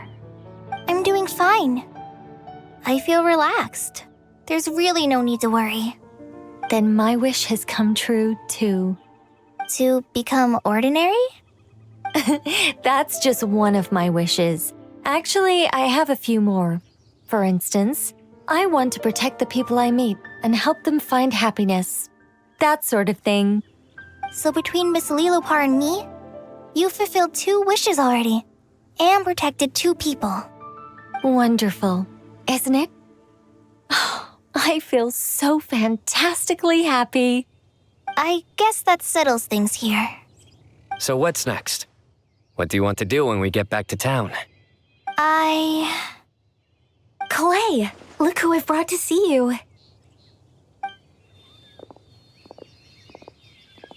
Hey, Kale! I heard you guys were holding some kind of secret event. How come you started without me? Huh? Oh no, it's nothing like that. We were just saying goodbye to an old friend. Really? Who? Me. The old me. So that's what this is all about. Did you come all the way to Mondstadt for that? Because we knew the old you so we could witness the change? Exactly. The old me is gone. I puffed her into the air, and she became a fluffy pink cloud, floating into the sky, before disappearing forever. Do you think, maybe up in the sky, she has friends waiting for her with test tubes, flasks, and bows? Oh, when you put it like that, it doesn't sound so bad after all. What do you think, Miss Nicole?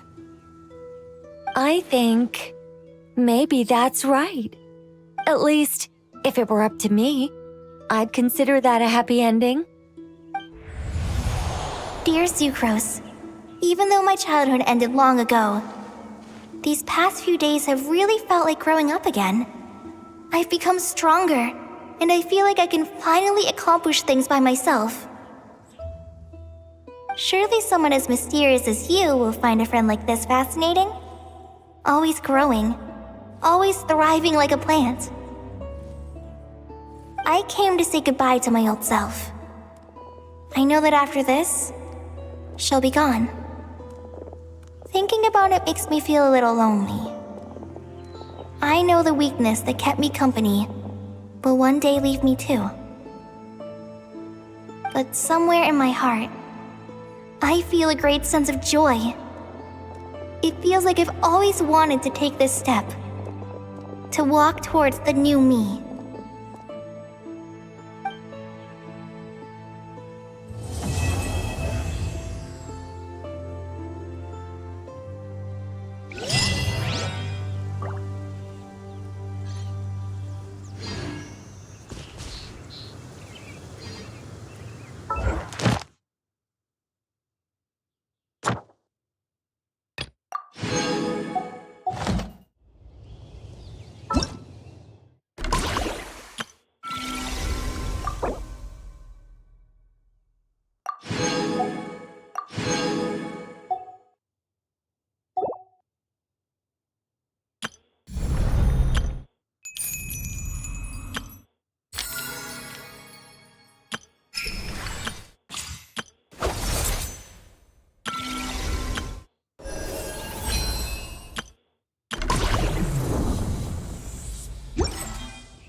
Not the best idea I have ever had.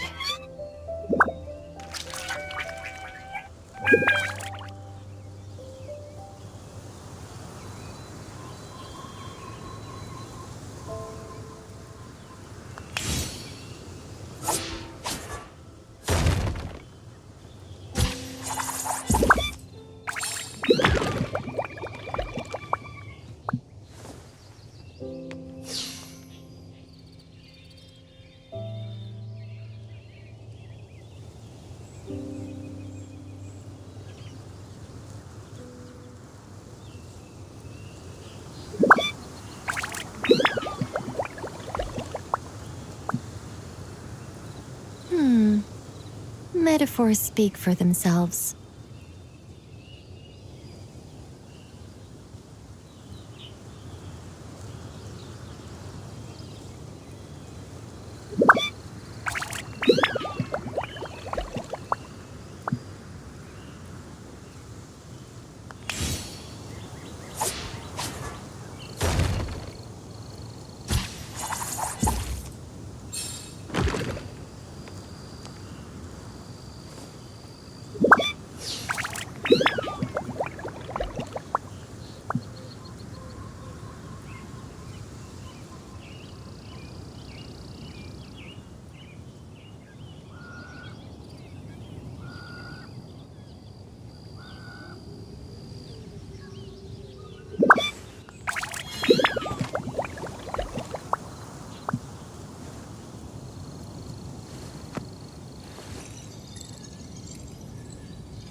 Ad Astra Abyssosk.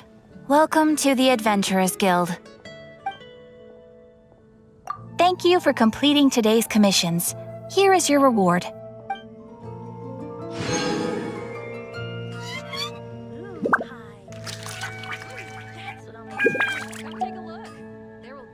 Ad Astra.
not.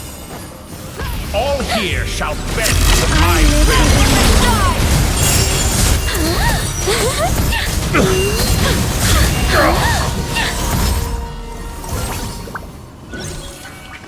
Get back!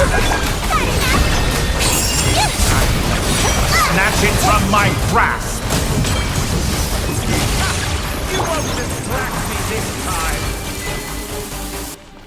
Just like a little buzzing fly!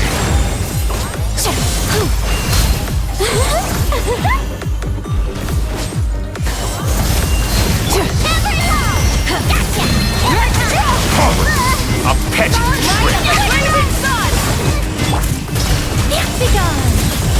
New world that I've longed for!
Many insects have a compulsion to follow the light, and humans are the same. Except we call that light hope.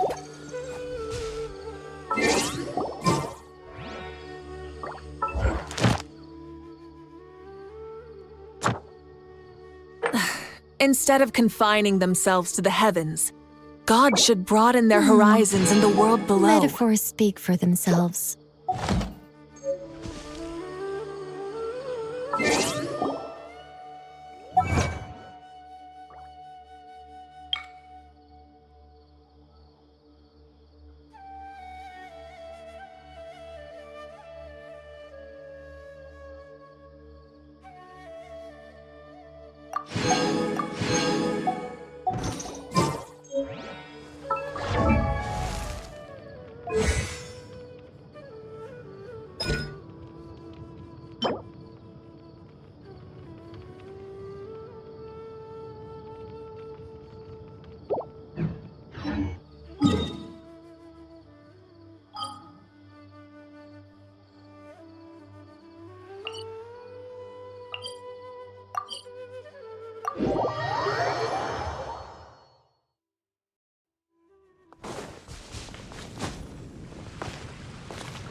Not the best idea I have ever had.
Ancient alchemy truly is fascinating.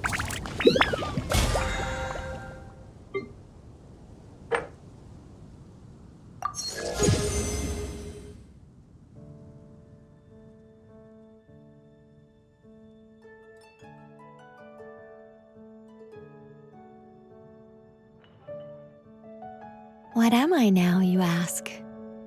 Just a human who's lost her voice.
Our little secret.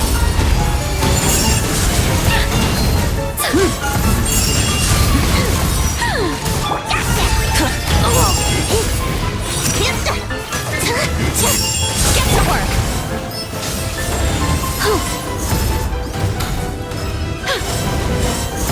I'm flying! You can't get me up here.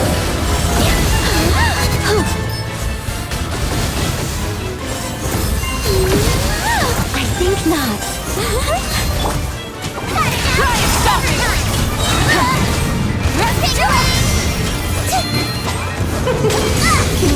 We should present a united front. Let's have fun. Such defiance.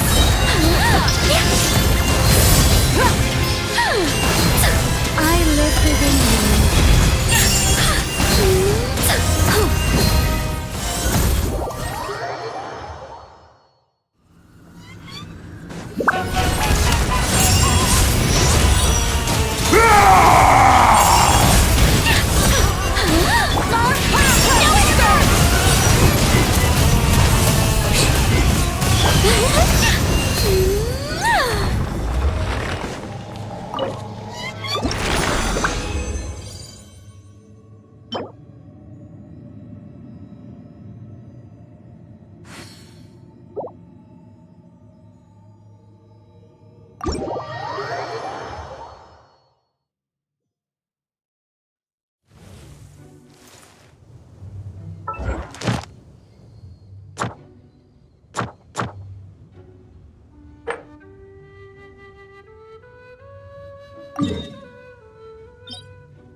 marrow of the three moons in my hand, behold the false moons fall!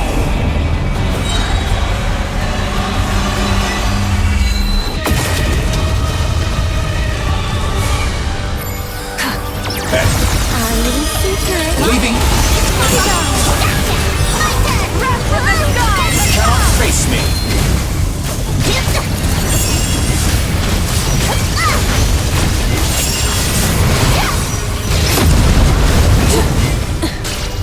Get to work! Rise with the sun! So you rather wallow?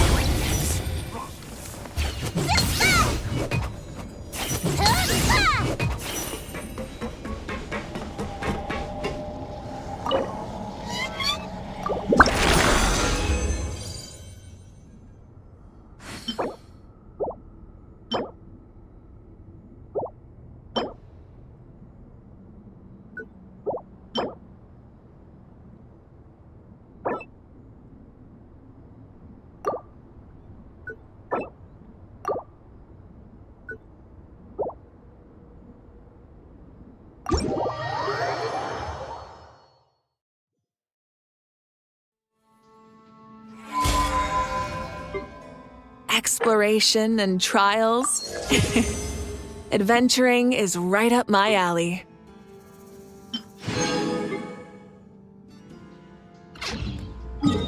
Many insects have a compulsion to follow the light, and humans are the same.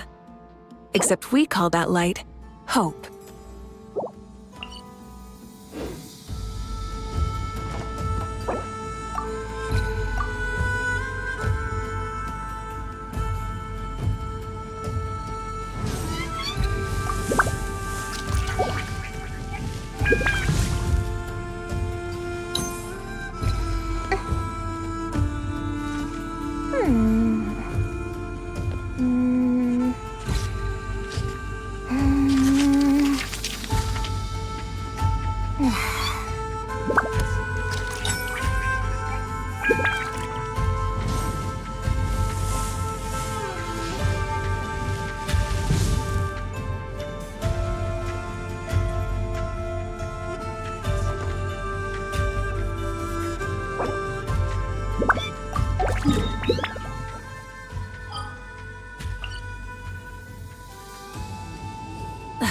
Instead of confining themselves to the heavens, God should broaden their horizons in the world below.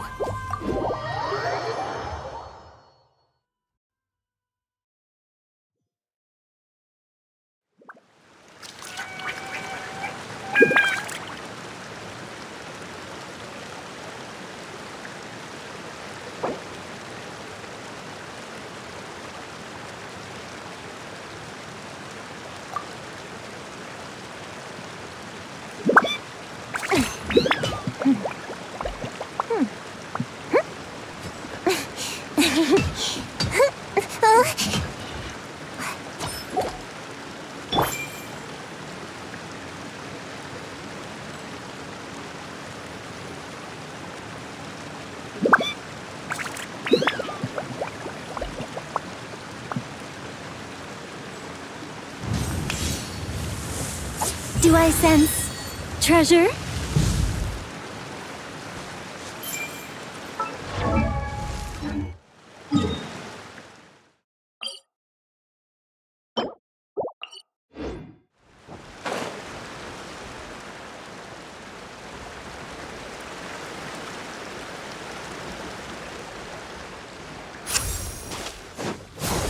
Test concluded.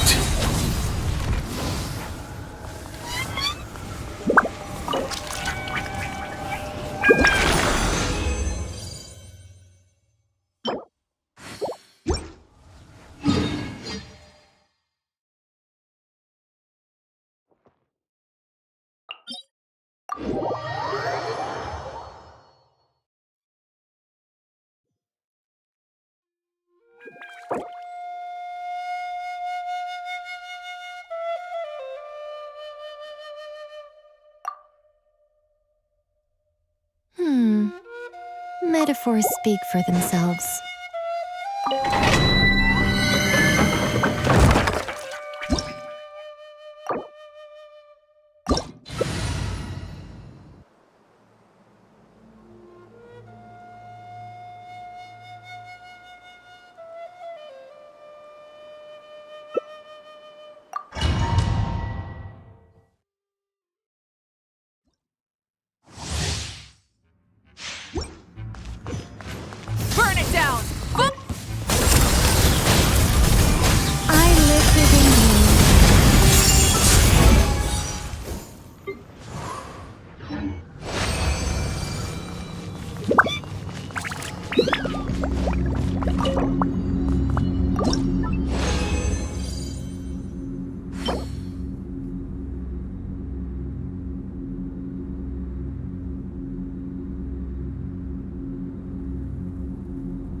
Show no mercy!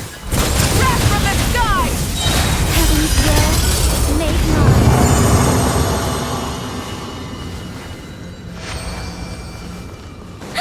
Yeah.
Such defiance!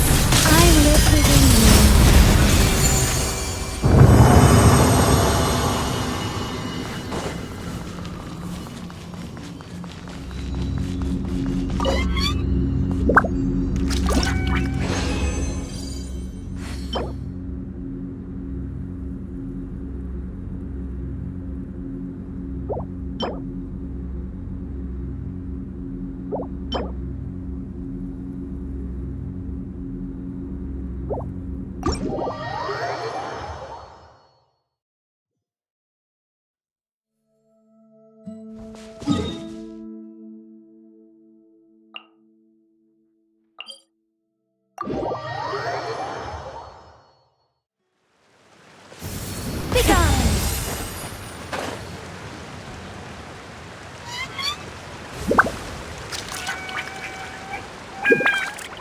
Observe and know my heart. Test concluded.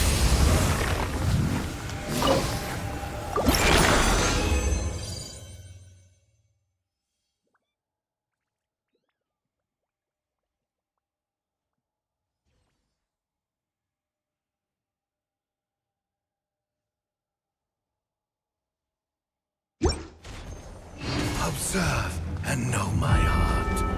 Draw near.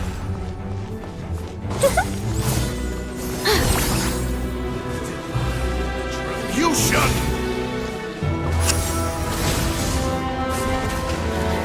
Test concluded.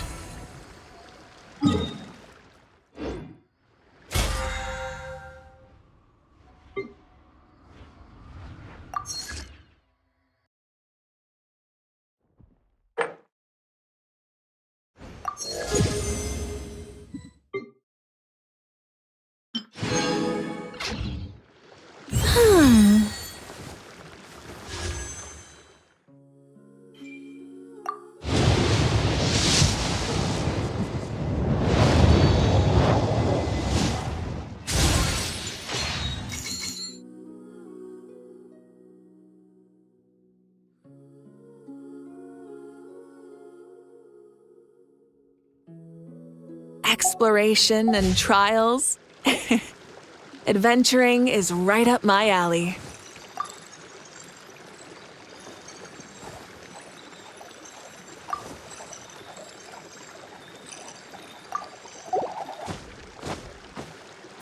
Many insects have a compulsion to follow the light, And humans are the same. Except we call that light hope.